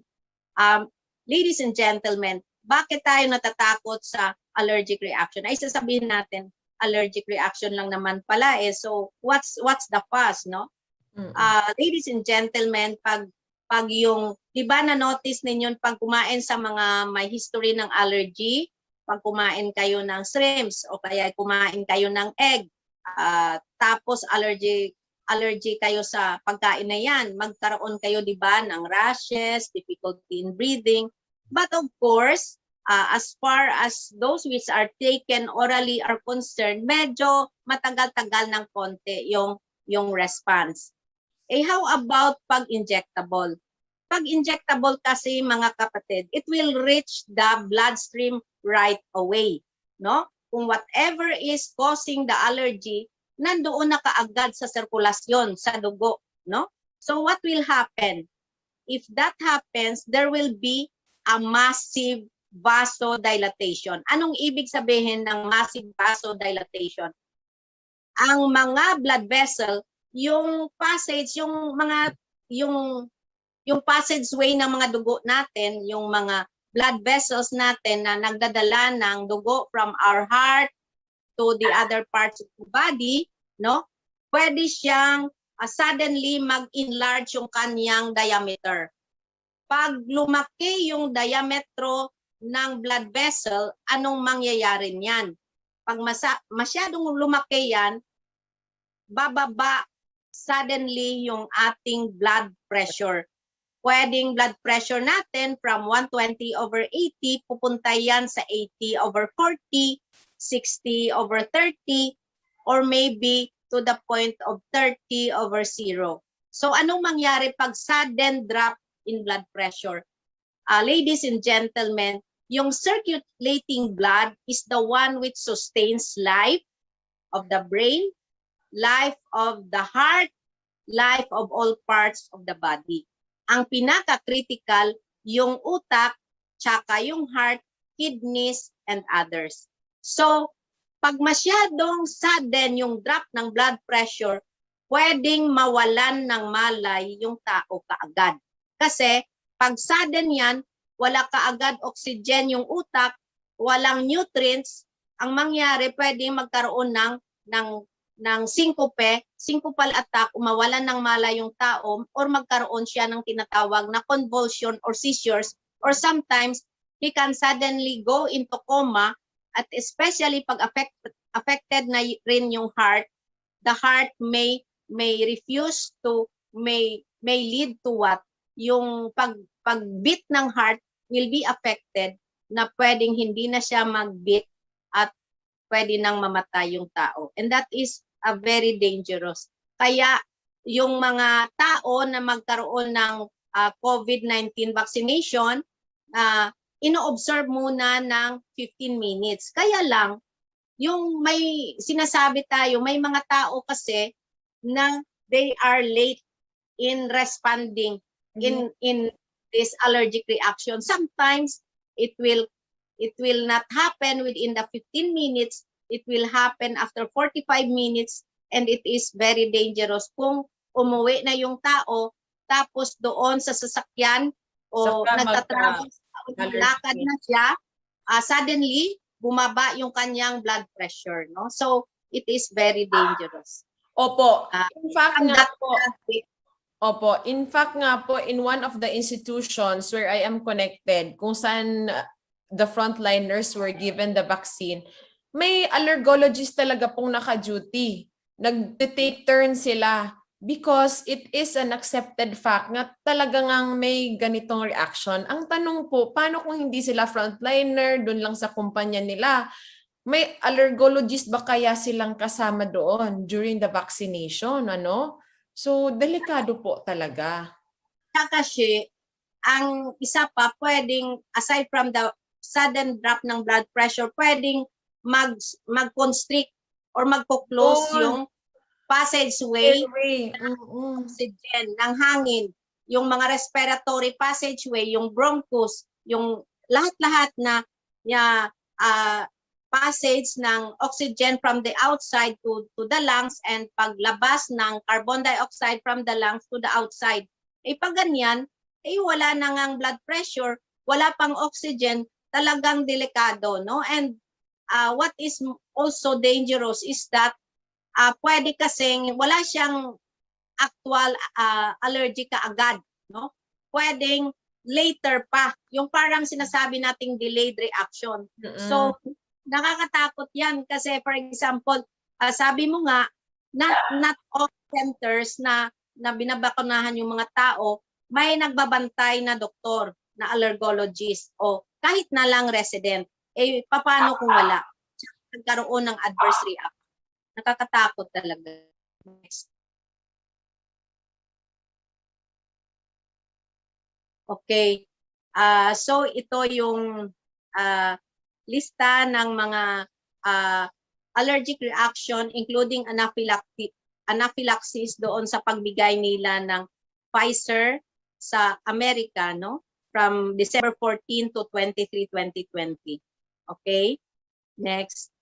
Okay. Yung anaphylaxis po, sa mga hindi doktor, yun yung sinasabi ni Dr. Octaviano na nagko-close po yung airway. Para siyang buong katawan allergy. Hindi yung makatilang yung part ng kamay o makatilang yung part ng lalamunan. Anaphylaxis is yung buong katawan nagsha-shutdown. Kaya it's an emergency po. Yung tinatawag natin na anaphylactic shock. Pag sinasabing anaphylactic shock, bumaba masyado yung blood pressure because of this severe reaction to the vaccine, allergic reaction sa vaccine. So, wala na, pwede nang magkaroon ng mamatay na yung brain and heart. This woman died shortly, I think, just minutes after receiving the vaccine. This woman had a massive reaction. And the patient, when she was brought to the hospital, has a massive pulmonary edema. Yung sinasabi nating pulmonary edema, nagkaroon ng tubig, maraming tubig doon sa lungs. Kaya ang lungs, pag masyadong maraming tubig yan, wala nang masyadong exchange ng carbon dioxide, ng oxygen, at makompromise na yung life ng brain at ng heart and other parts of the body. Unfortunately, this woman died within hours of having received the vaccine. They tell us that it has nothing to do with the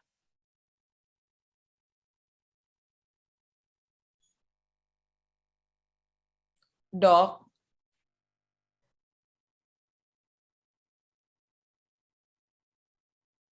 Kaya this is the reason why Dr. Woodard and Dr. Yadon is previously, I think, the high-ranking official of the Pfizer vaccine, of the Pfizer company. Kaya lang hindi na siya ngayon. At saka si Dr. Woodard is a very respected researcher, doctor. I could not remember whether he was a biochemist, but talagang sinabi niya na kailangan stop natin yung corona vaccination because of all these things.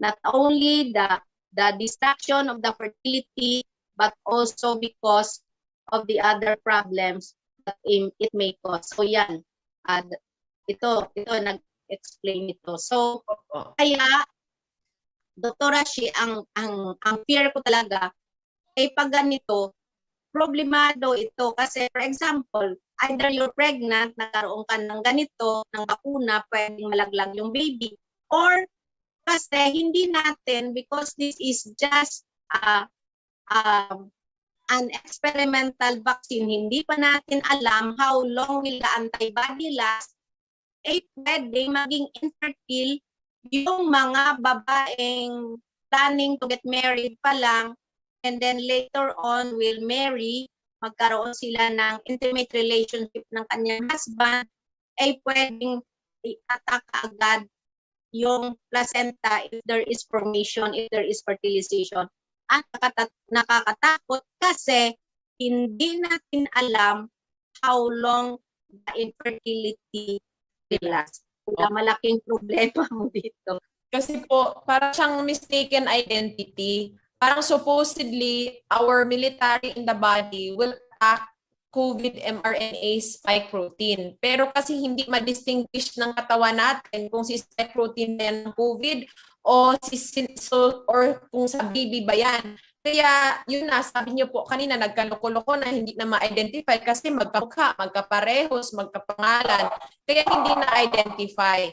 Kaya ganun yung effect po, miscarriage, di kaya hindi maitutuloy yung pagbubuntis o hindi mabubuntis yung isang babae pag ganito, mistaken identity.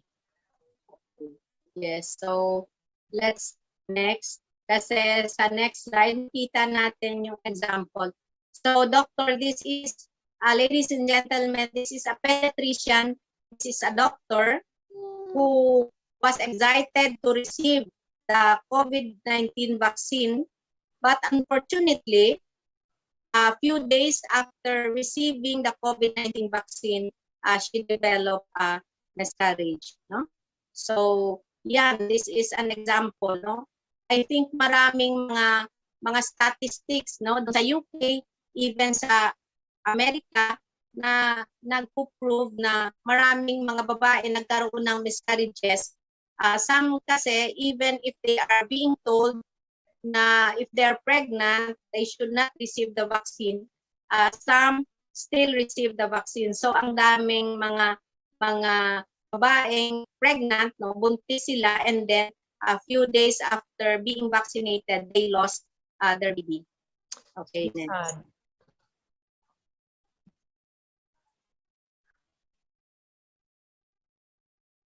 So, ang isa pang problema sa COVID-19 vaccine ay yung tinatawag nating pathogenic priming.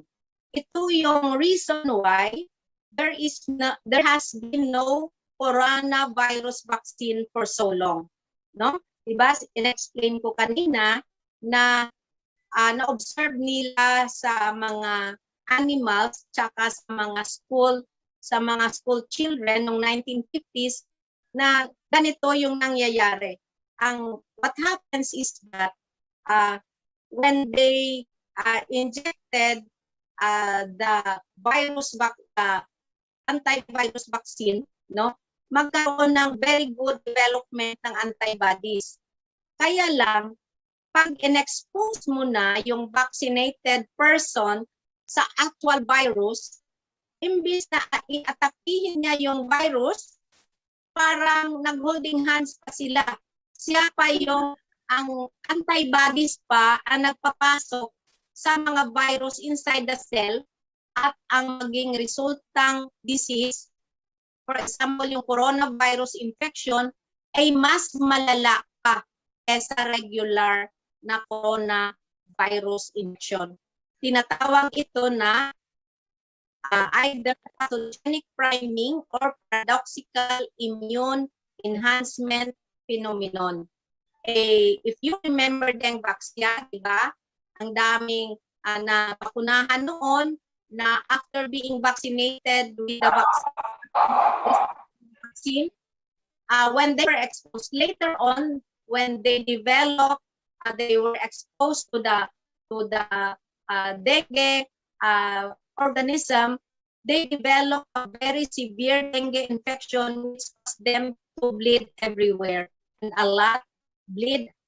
Ang iba nag-bleed sa brain, ang iba nag-bleed sa gastrointestinal tract, at marami pang iba. Kaya ito nga, he went to register that this paradoxical immune enhancement phenomenon means vaccinated people may still develop the disease, get sicker, and die. So mas malala pa kesa sa natural na coronavirus infection. Okay.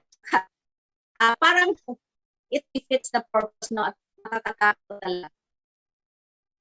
Ano pa ang ibang fatal or acute, subacute chronic side effects ng coronavirus vaccine? No? So, the UK government warning is that Pfizer vaccine should not be used by pregnant or breastfeeding mothers. So, ito yung warning nila.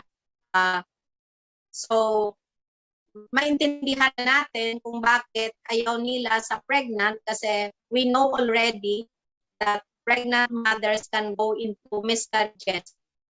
At of course, siguro yung sinasabi nila, they should not be given to breastfeeding mothers kasi hindi nila alam talaga kung anong maging epekto sa isang baby na mag-receive ng milk ng mother na vaccinated with the coronavirus vaccine. Okay. So it means to say it's dangerous. They accept that it's dangerous. Yung Sinopharm naman, yung mga bakuna galing China, hindi po natin masyado, wala tayong masyadong data. Kaya lang ito, nabasa ko ito, nakita ko ito sa Philippine Star, nag-release ng sa Sinopharm vaccination watch out for 73 side effects, no?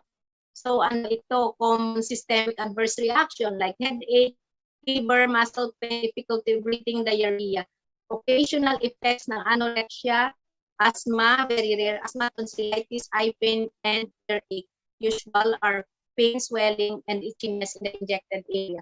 Okay, but of course, as previously stated, these are what? These are experimental vaccine, and you really do not know what else will be the side effect. It will vary from one individual to another. It will vary depending upon the nutritional status, the comorbidity, the age, the sex, and a lot of things. Next. Yung mga nag-receive ng Sinovac, wala akong masyadong makita kung ito. No? Yung October 2020, si President Bolsonaro ng Brazil, sinuspende niya yung trials of China's Sinovac COVID-19 vaccine due to adverse effect. Ano bang adverse effect iyon? This adverse effect included death, yung pagkamatay, potential fatal effects, serious disability, hospitalization, birth defects, and other clinically significant events. Hindi natin alam yan kasi hindi masyadong transparent. But suffice it to say that there were so many side effects that the President of Brazil temporarily stopped the research, no, regarding Corona-19 vaccine. So sa United Kingdom, di ba, alam nyo na masyadong maaga. Among all the countries all throughout the world, if you remember, the United Kingdom was the first to inoculate their citizens with this coronavirus vaccine. I think they started December 8, yung feast day ng Immaculate Conception. But since sila din yung nauna, sila din yung naunang naglista ng mga maraming side effects. Next. If I remember right, ang ang number of adverse effects sa Pfizer vaccine doon sa United Kingdom, about 40 plus thousand, and sa AstraZeneca was 20 plus thousand. Iyon is only about 5 to 6 weeks of vaccination. At we remember that in the United Kingdom or even in the United States of America, only 10% of all the adverse events are being reported. So these are already recorded side effects, no? 15 elderly people died within days of receiving COVID-19 vaccination. And may isang report nga na sa isang home for the aged doon sa Amerika, within almost several months from January to December 22, 2020, 5 lang yung nagkaroon ng natural COVID infection. But when the elderlies was already given vaccine, just a few weeks, 14 na yung namatay in a matter of number of weeks. That's less than 2 months. Kaya talagang nakakaiyak na yung within several months, almost 1 year, 5 lang yung na-COVID na natural, walang namatay sa COVID. However, when they received the COVID vaccine injection, 14 na kaagad yung namatay in just a matter of weeks. So ito, 15 elderly. Ito din, Corona Digest, no? Coronavirus Digest, German nursing home, sees outbreak after vaccines. Di ba nag-receive nga tayo, mga taong ito, they were promised that the vaccine will protect them. Pero sa totoo, di ba, sinabi naman na questionable nga, isang katanungan kung talagang makaprotect sa coronavirus infection yung mga bakunang yon. Sabi nila, the vaccine will just reduce the symptoms. But look at it. Sa nursing home doon sa Germany, instead of protecting, after receiving the vaccine, nagkaroon pa ng massive outbreak. Ibig sabihin, after receiving the vaccine, nagkaroon pa ng mas maraming cases compared to before the vaccination. Nakakatakot yan, no? Kasi diba sinasabi naman na some of these vaccines contain inactivated viruses. Okay? So ito is nandoon sa Osnabrück, district of Osnabrück, Germany. There was an outbreak. Okay. Ito din, continuation pa ito sa United Kingdom report.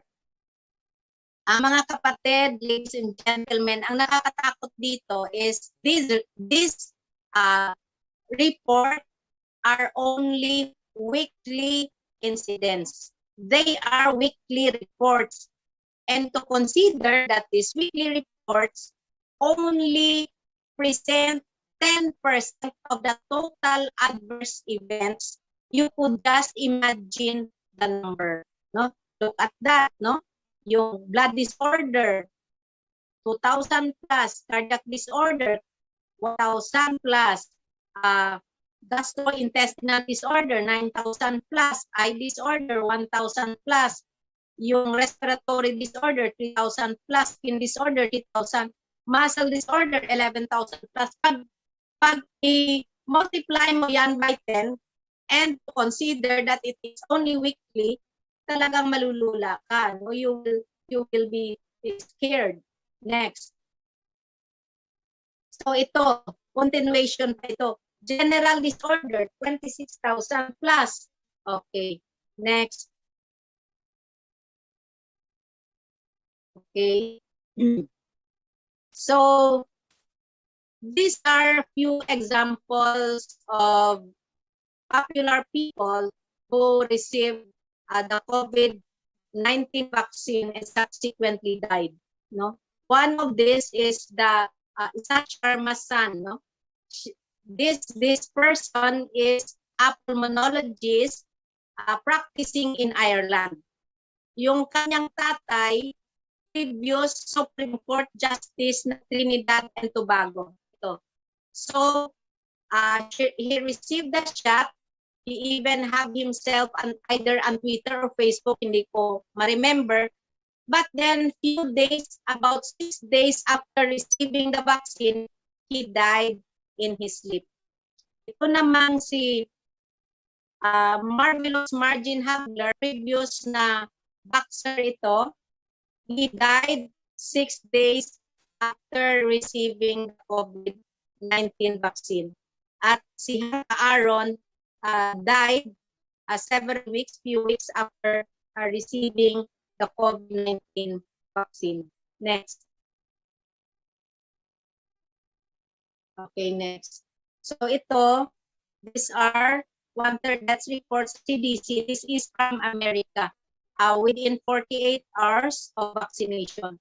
Makita nyo yung mga number. So 1/3 of deaths reported to the CDC after COVID vaccine or within 48 hours of vaccination.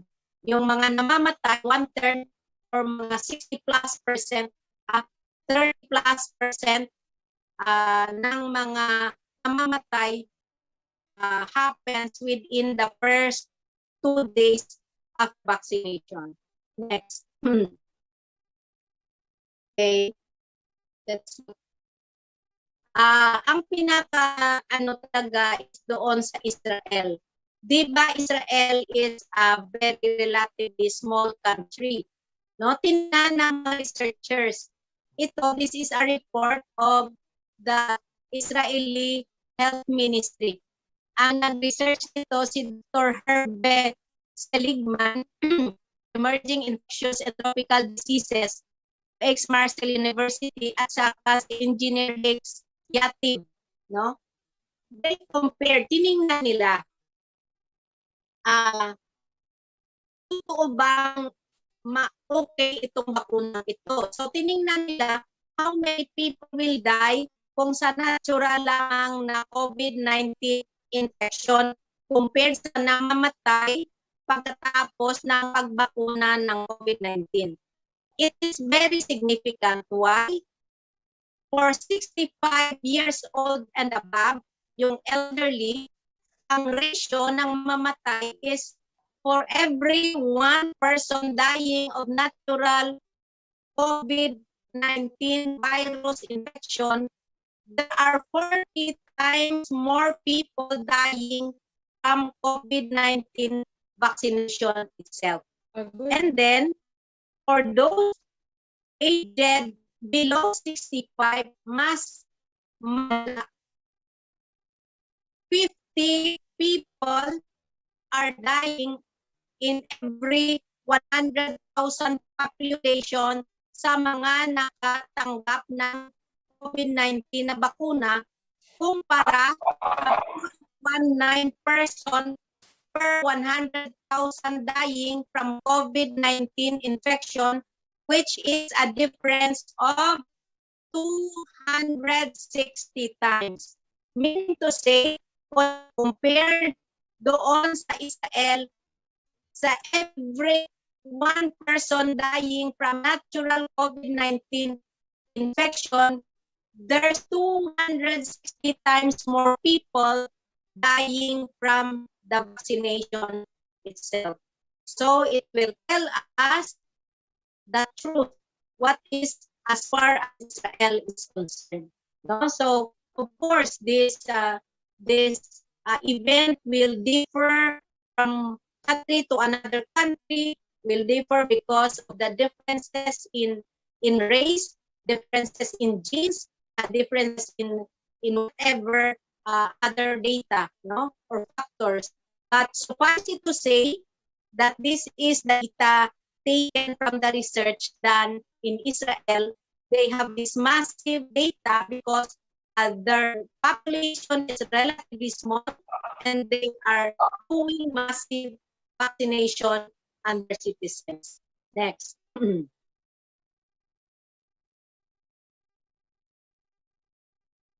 So ito sa isang nursing home sa Netherlands. No?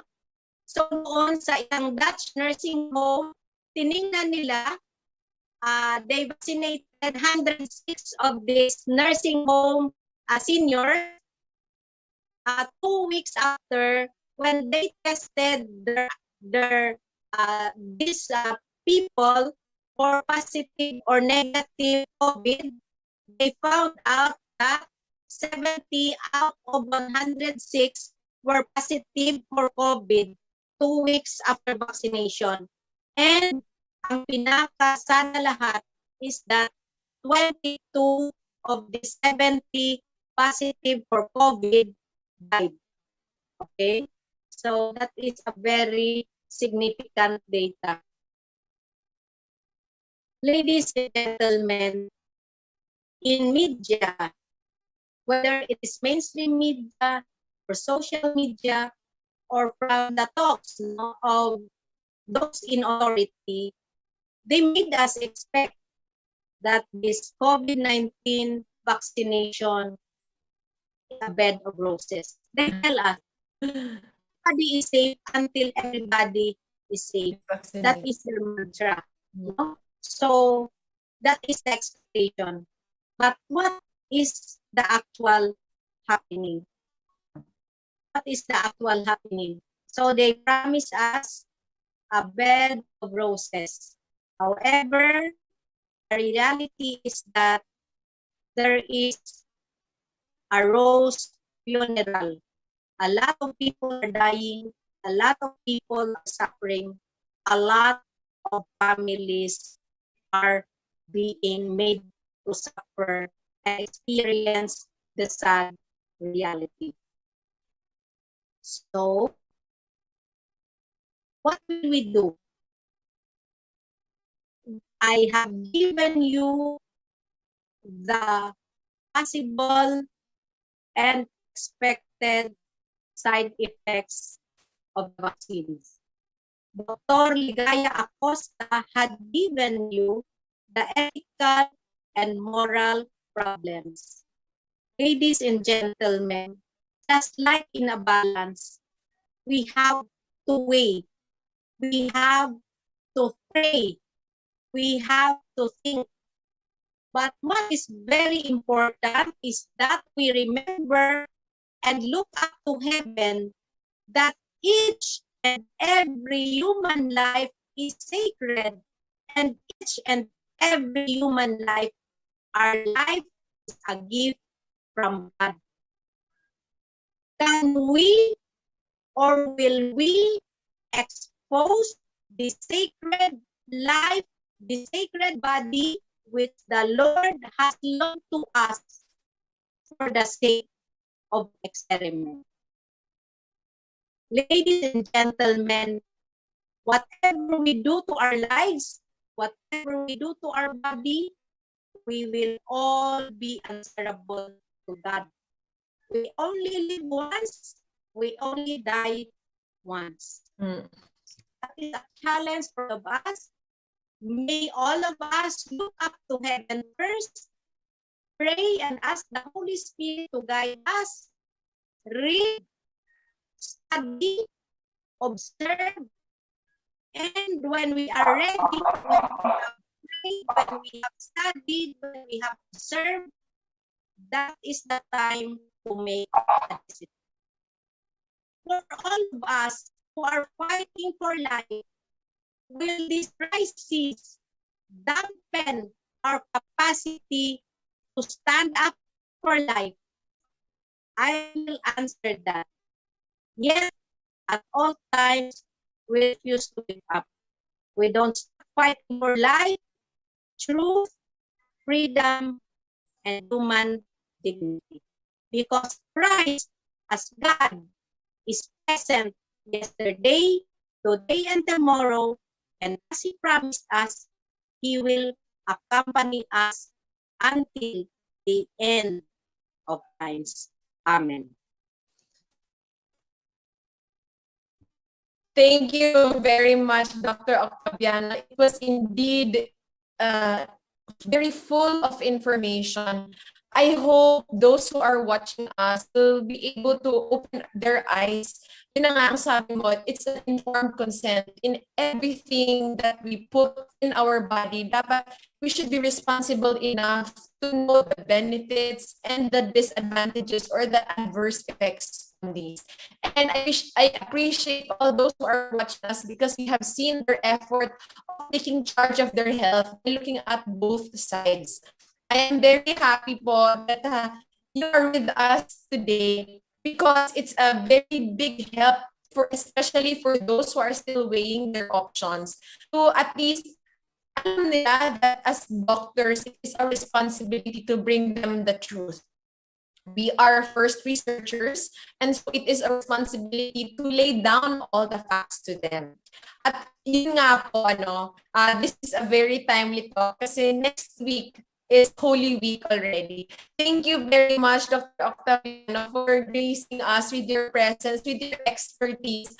May God abundantly bless you po. To our audience, lovies, once again, our guest, Dr. Dolly Octaviano, and I am Dr. Shi Armero. Thank you very much for being with us.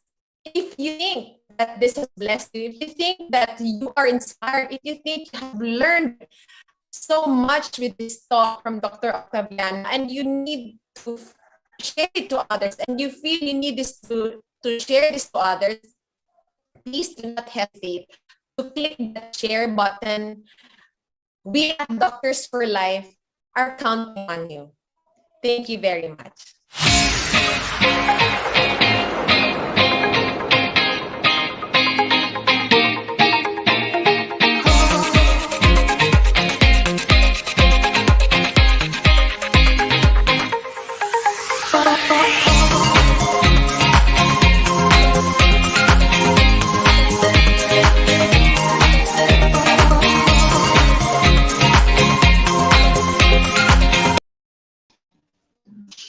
Okay, hello once again, everyone.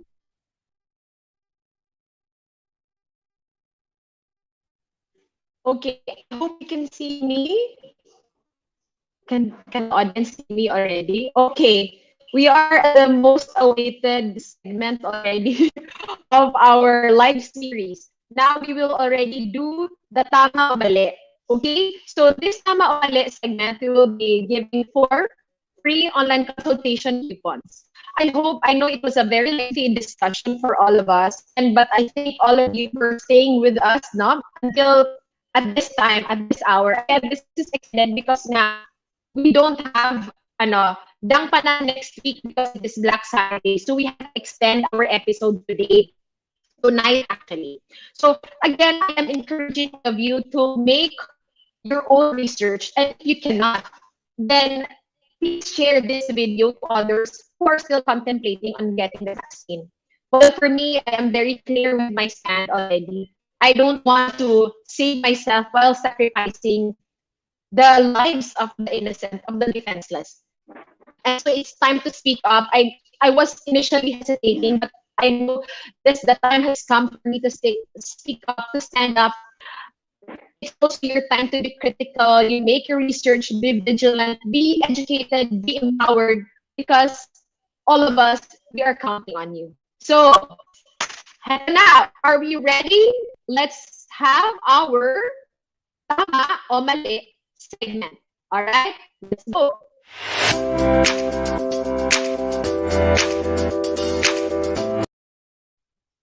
All right. Okay, the first question, Tama o Mali? Is it safe to administer COVID-19 vaccine during pregnancy? Tama o mali na safe?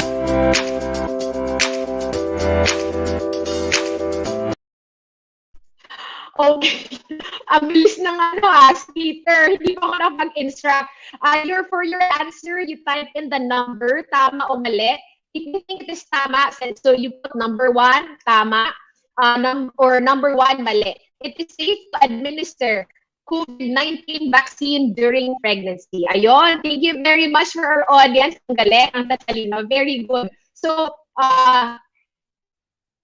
Let's reveal our answer already. Okay, the correct answer is mali. Mali because, again, as said, pregnant women are not included in the phase 3 clinical trials. Again, lovies, nasa phase 3 clinical trials po, trial pa po tayo. Ilang clinical phases ba po ang andyan? 4 po.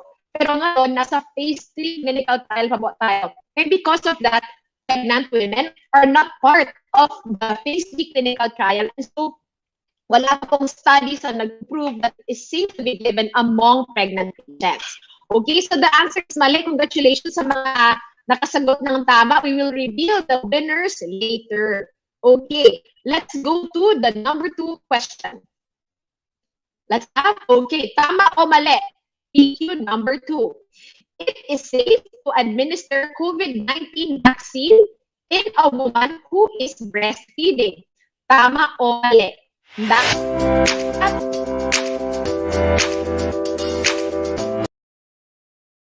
Okay, tama o mali?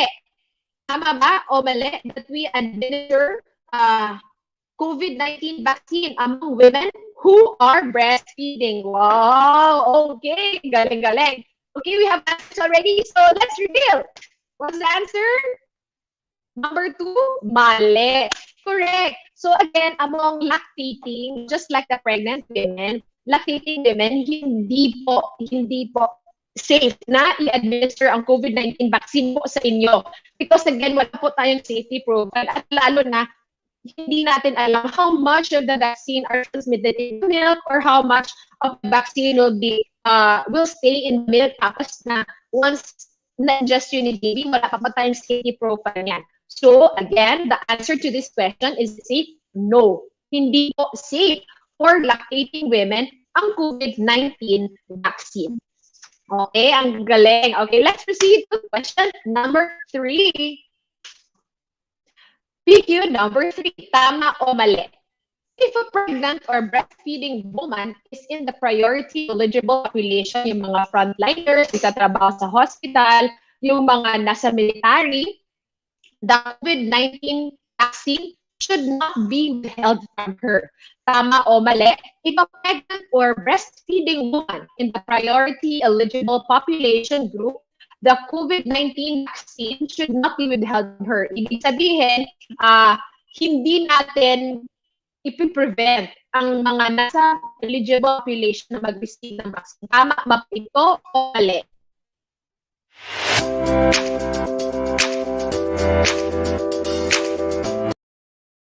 Okay, mukhang nahihirapan magsagot ang ating audience doon. Kasi meron tayong priority eligible population. Okay, yun yung mga nasa government po natin. Kaya yung may mga issue, bakit daw inuna yung mga military? Kasi alam po nila, ang frontliners ay kami lang, mga doktor. So kung may doktor o may frontliner na gusto pong magpabaksin, hindi po ba natin i-withheld? Tama ba? Mali? So the answer is, let's reveal the answer. Tama po. Pag gusto naman ng frontliner kahit bundes or kahit lactating po sila, pag gusto nilang magpabaksin, again, with informed consent, alam nila ang side effects at alam nila ang benefits. Gusto pa din nila. Wala po tayong right na i-withheld po yun sa kanila. Kung gusto talaga nila, so ibigay natin yon. So, kung nakita yung, napanood nyo yung video with Dr. Octaviano, meron po tayong second trimester na doctor na nagpabaksin. Kasi nga, because of this ground, unfortunately, napunit yung bata weeks after she got the vaccine. Naging viral na po yon sa Twitter. So, sana ay napanood nyo po yon. So, pero ang sagot sa question na ito, tama. Pag gusto nyo, pag gusto ng pregnant at lactating, magpabaksin, pwede pong ibigay. Okay? So, let's go to question number 4. Uy, question number 4 na po tayo. Last. Okay. Tama o mali? If a pregnant or breastfeeding woman refuses to get the vaccine, she should be supported in her decision. Pag ayaw naman po, suportahan po natin. Tama ba po na suportahan natin ang isang buntis at nagpapa-breastfeed ng woman kung nag-refuse siya sa vaccine? Tama o mali? Again, type in the number and then type tama or type. Okay. So, tama o mali? We will support the decision. Kung gusto namang mag-refuse nitong buntis o nagpapabreastfeed, let's reveal the answer. Yes, tama. Ang gagaling ng audience. Tama. If a pregnant woman or breastfeeding woman refuses, or kahit hindi ka buntis, hindi ka naman breastfeeding, at gusto mo, ayaw mo, nag-refuse ka sa vaccine, wala pong magpapakulong sa inyo. Because, again, nasa phase 3 clinical trial pa po tayo, hindi po tayo makukulong pag refuse. As long as you know the reason why, alam niyo po kung bakit kayo nag-refuse, at kung nag-inject kayo, alam niyo din po kung bakit kayo nagpa-inject. Huwag tayo yung, sige, si ano, nagpa-inject na, ako na din. O si ano, nag-post na, ako wala pa akong na-post na breast vacuna, ganito, ganyan. Be more vigilant po. Kasi ito ay gamot na tinuturok sa loob ng katawan natin. So, let us be more vigilant. Ayun, tatahol na po yung aso sa labas. So, okay. So, sana po ay nakasagot ng tama ang ating audience. Alright. Maraming salamat for participating. At sana'y nag-enjoy kayo. Yung tagatali po natin, pakitingnan kung sino ang mga winners natin. Before we reveal our winners, let us move on to our Ask Doc She segment.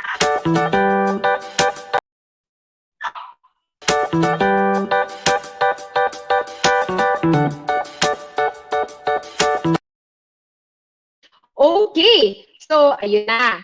Ito na where we will be answering our, anong tawag dito, the questions that was given to us in our Facebook page. May mga tanong po na pinadala sa akin na pasagot sa akin. So ito na po yun. Okay.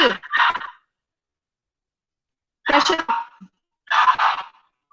Sandali lang po, parang ang ingay po yata ng aso namin. Wait lang po.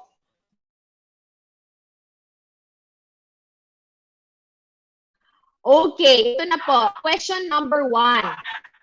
Doc, okay lang ba iinom ng paracetamol ang isang buntis? Labad yun kayo kung ulo, Doc. Okay, paracetamol is category B. I think nasabihan ko na po last time na yung mga lahat ng gamot, meron po yung mga category of safety or the pregnancy categories po. So, itong paracetamol is basically safe in pregnancy. However, ang problem sa tanong na ito is buntis siya at may headache. Headache is not a good sign in pregnancy. Kung may headache po tayo at buntis po tayo, we have to make sure hindi ba tayo hypertensive. We have to make sure wala po ba ibang problem. Kasi ang headache po is not a good sign during pregnancy. So, mas maigay po magpatingin. Baka din po, it's the eyeglass kung if you are wearing eyeglass po. So, kahit safe naman po si paracetamol, mas safer na magpatingin bakit nagkaka-headache po kayo during pregnancy. Okay. So, we move on to the next question. Doc, bakit po naregla ako ng matagal tapos may kasamang dugong buo-buo? Po, regular naman po, regular ko. Okay. So, she has been regularly menstruating, but now, may buo during her current menstruation. Okay. 3 months na po itong ganito. Hihinto lang ng 15 to 17 days, tapos reglahin ulit. PCOS po ba ito? Ayun. Lately, polycystic ovarian syndrome is a popular, concern. Last week, may ganito ding question at yes, it can be because may 3 criteria po to diagnose PCOS. Number 1, irregularity of menses. Ito is a sign of irregularity of menses. Number 2, on ultrasound, may polycystic ovarian morphology. At yung pangatlo pong, anong tawag dito? Ang pangatlo pong criteria is yung may bigote, yung nalalagas ang buhok, at grabe po yung pimples. Yun yung 3rd criteria. Kung may ganito at nagpa-ultrasound ka at may polycystic na morphology, yes, PCOS po yan. So, ayun. Next. Doc, pwede ba magtanong? Delayed po kasi ako, pero negative naman yung mga pregnancy test ko. Pang-apat, bate ko na sa magkakaibang araw. Ano po kayang ibig sabihin nun? Okay. Number one, congratulations. Very good. Very good step. Para nakikinig ka sa lectures natin na pag may irregularity of menses, number one, preg test po talaga. So you did the correct move, nag-pregnancy test ka. At kung negative ang pregnancy test at pang-apat na yan beses, ibig sabihin, totoong negative ka talaga. At pag menstruation ka at negative ka naman, likely this is a case of hormonal imbalance. Kailangan ko magpatingin. Either masyadong malakas or nag-miss ng menses, those are signs na may problema po sa hormones natin na nag-cause ng changes ng ating menstruation. So again, kailangan patingin. I hope na sumagot ka sa natin, tama o mali, para magkaroon ng chance na manalo ng free online consultation coupon. Okay, next question. Okay, Doc, pinatake po akong ivermectin panlaban sa COVID-19 and I am 20 weeks pregnant. Is it safe? Ayun, okay. May companies na daw na nagbibigay nito. Tama po ba? Okay. Kung may mga companies na nagbibigay po nito, at ikaw ay buntis, please po, wag nating anuhin, wag nating bigyan yung mga pregnant po natin. At kung ikaw ay pregnant, wag po muna. Wala naman pong nararamdaman, no? Kasi sabi dito panlaban. So, prophylactic, ibig sabihin, wala pa pong intention, tapos binigyan po kayo. Because according to guidelines, hindi po siya supported. Although, again, this has been pushed by a group of doctors kasi nga ivermectin is a it's a good prophylactic and therapeutic drug. Kaya lang, I cannot endorse it to pregnant patients. Kasi, di ba, yun nga ang sabi ko, kahit na paracetamol, di ba, ingatan natin. Ito na bang ivermectin? Wala namang ongoing na infection. So, kung ikaw ay buntis at natatakot na kawaan, avoid going out.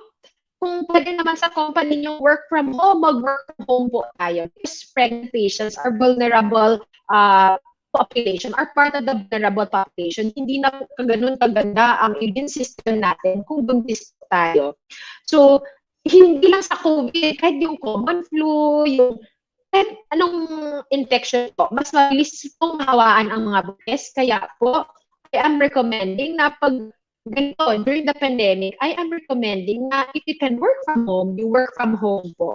At wag magpa-ivermectin. I know this is several doses. So if na-take mo na ito, wag nang magpa-take ng second or third dose, ganon. Sabihan nyo na lang po na you will talk to your obstetrician about it. Okay? Doc, nag 2 lines. Ang pregnancy test po kanina. Paano po malalaman kung pwede pa itong hindi ituloy? Doc, wala akong ibang matanungan. Doon niyo po sana akong i-judge. Okay. Lovey, okay. Hindi ko alam kung sino ikaw kasi anonymous naman itong mga question na nasisend sa akin, ano. Pregnant ka? At I know this pregnancy is unplanned. Sige, sabihin na natin unwanted kasi nga sabi mo, gusto mong hindi ituloy. However, pag nag-positive na po ang pregnancy test natin, is si baby nasa loob din ng matres niyo po. Si baby po ay fully at entirely reliant sa inyo. Kung hindi po natin maipaglaban si baby, sino po ang magdidefend sa kanya? Ikaw lang po na nanay niya. I know mahirap ang situation ngayon. Ang dami-dami pong consideration na kailangan gawin. Maraming nawawalan po ng trabaho. Pero hindi po maitutuwid ang kahirapan natin kung ipapalaglag. Ano na natin, let's be frank, gusto po nyo pong mapalaglag. Kung ipapalaglag po natin ito, will it solve the current situation? Okay? I hope I have seen the testimony of my previous patient. Ang nawa ko lang, kinausap ko lang siya. So kung gusto nyo pong tulong coming from me, I can help you, but not with abortion. let us be clear here, hindi po ako abortionist. In fact, I'm one very strong advocate of defending the defenseless unborn children. Yun po ang advocacy ko po. So, sana'y, if may alam po kayo na who needs help, guidance, yan lang po ang pwede kong maitulong at hindi po ang pag-a-abort. So, ayan. Yan po ang ating last question. Mukha pong ang ating audience ay, may tanong po ba from the audience? Pwede i-check natin. Kasi 5 lang ang tinanggap nating question sa Facebook page. Ito po, may question daw po. Okay, natin. Okay. From Alaw MJ, tanong lang po, kapanganak ko lang nung March 3, uwi po namin ng bahay na rashes, agad yung mukha ng baby. Ngayon po, nagkaroon siya ng buong araw? Ano po bang pwede igawin? Buong araw po siguro. Okay. Yung skin kasi ni baby is very sensitive. Pakitingnan kung may nilalagay po ba tayong lotion sa baby natin, sa baby natin. Yung too fragrant, hindi po yun masyadong friendly sa mga babies natin. Tapos baka may basa po around the area, tingnan po natin kasi moisture can cause the rashes din. So, yun, let's keep baby warm and dry. Yun po ang kailangan ni baby. Okay. Hello. Si mama ko watching also. Thank you, ma, for watching. Jen Poliska, thank you for watching from Manaway City. Okay po. Okay. So, did I miss anyone po ba? Okay. Ayan, may follow-up question po si Ma'am MJ pa daw. Just para sa nagpapa-breastfeed. Okay. May itong breastfeed, pills for breastfeeding po, isa lang po yan eh. Isang, anong tawag dito? Progesterone only po yan. Kasi pag magko-combine pills po tayo, nakaka-decrease po yan ng breast milk. However, again, I am a pro-life doctor. Thank you for your question at na-endorse po itong aming event tomorrow evening. Thank you for this question. You reminded me.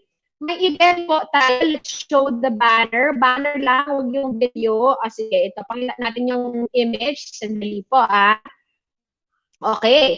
Ayan. This is the family planning workshop. Not family planning workshop. Hindi po kailangan take ng pills, hindi po kailangan yung unsafe na medications. Again, this is a natural means of family planning. We will deliver this online via Zoom tomorrow at 7 p.m. We have contact numbers po below para natabunan po nung nagra-run. Sige, tanggalin natin. Ayan. Okay. For inquiries and registration, ayan po sila. Tito Do and Tita Eva, Bro Daryl, and Sis Maria Anino, please reach out to them if you know somebody who needs to learn or who is in need of an effective, modern, scientific, safe, and effective family planning method without taking any harmful substances in the body. Ayan. So, thank you at na-endorse natin yun. Thank you po for that question. So, I think, yun na po ang ating last. I hope I'm not missing any question. Pasensya na po talaga if may ma-miss po ako. Hello po, Auntie Susan. Thank you very much. Ay, sorry, may na-flash po bang question? Ayun. Okay. Doc, would you mind if I ask you if you prefer to have a vaccine upon hearing today? When is the right vaccine to come that is not feasible? Thank you very much for your question, Ma'am Marina. Yun yung sabi po namin na may coming, but we do not know yet. The ones we have now has been tainted by fetal aborted cells. Parang they are trying to, nang tawag dito, desensitize us na don't worry kasi mas anong tawag dito, mas kailangan natin daw yung vaccine. Anyway, yung aborted fetal cells is during experiment lang naman po.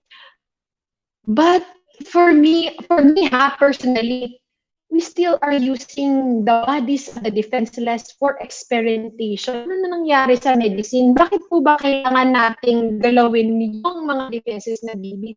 Imagine how the scientists get those fetuses, ano? Yung sabi kanina, more than 3 months, tapos kinukuha sila para i-experiment.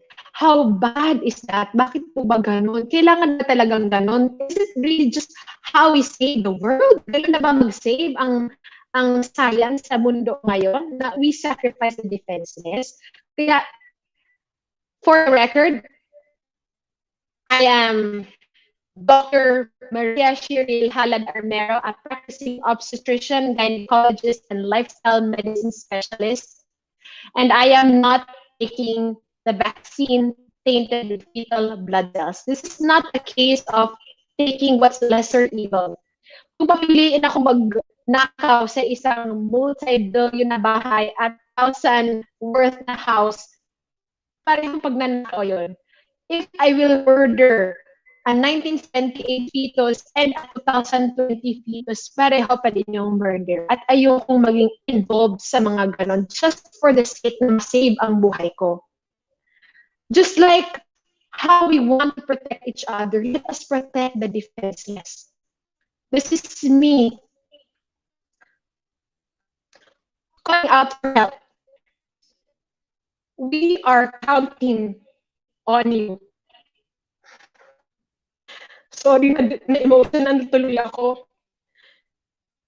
I have seen how difficult it is for those who have seen firsthand abortion.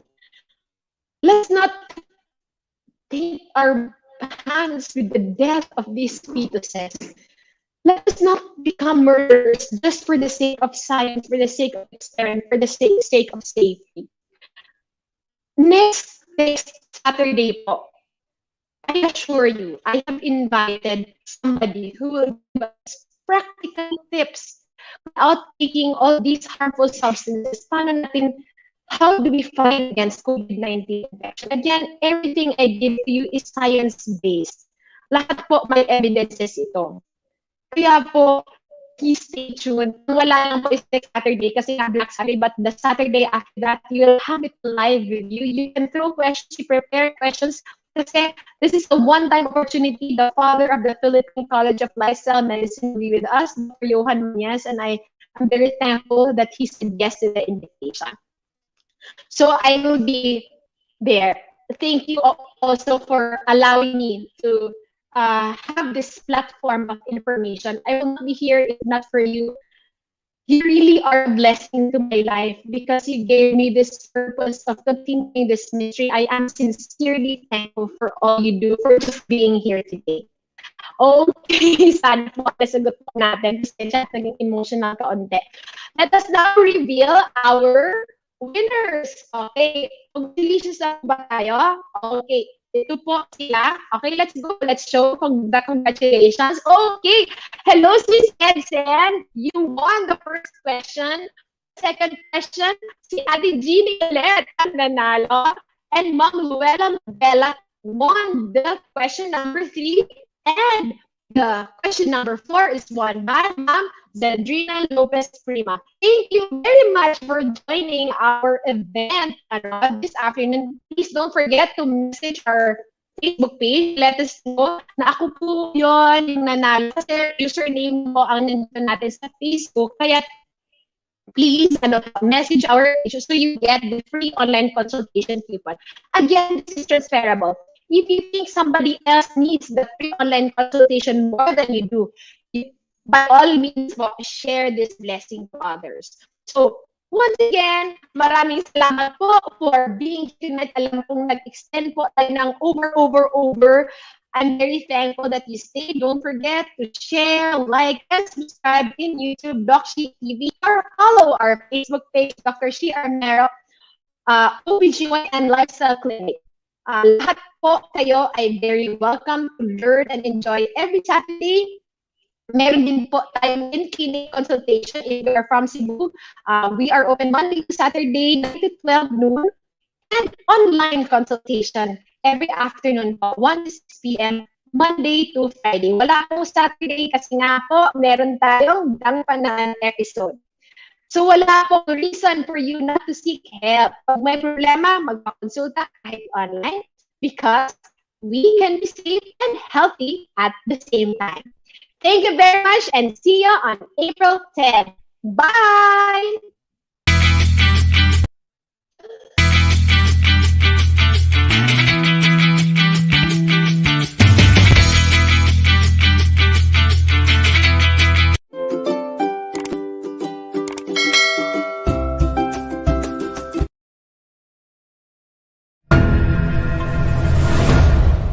DANGPANAN, kabahin sa panglawas o relasyon. Doc She Armero.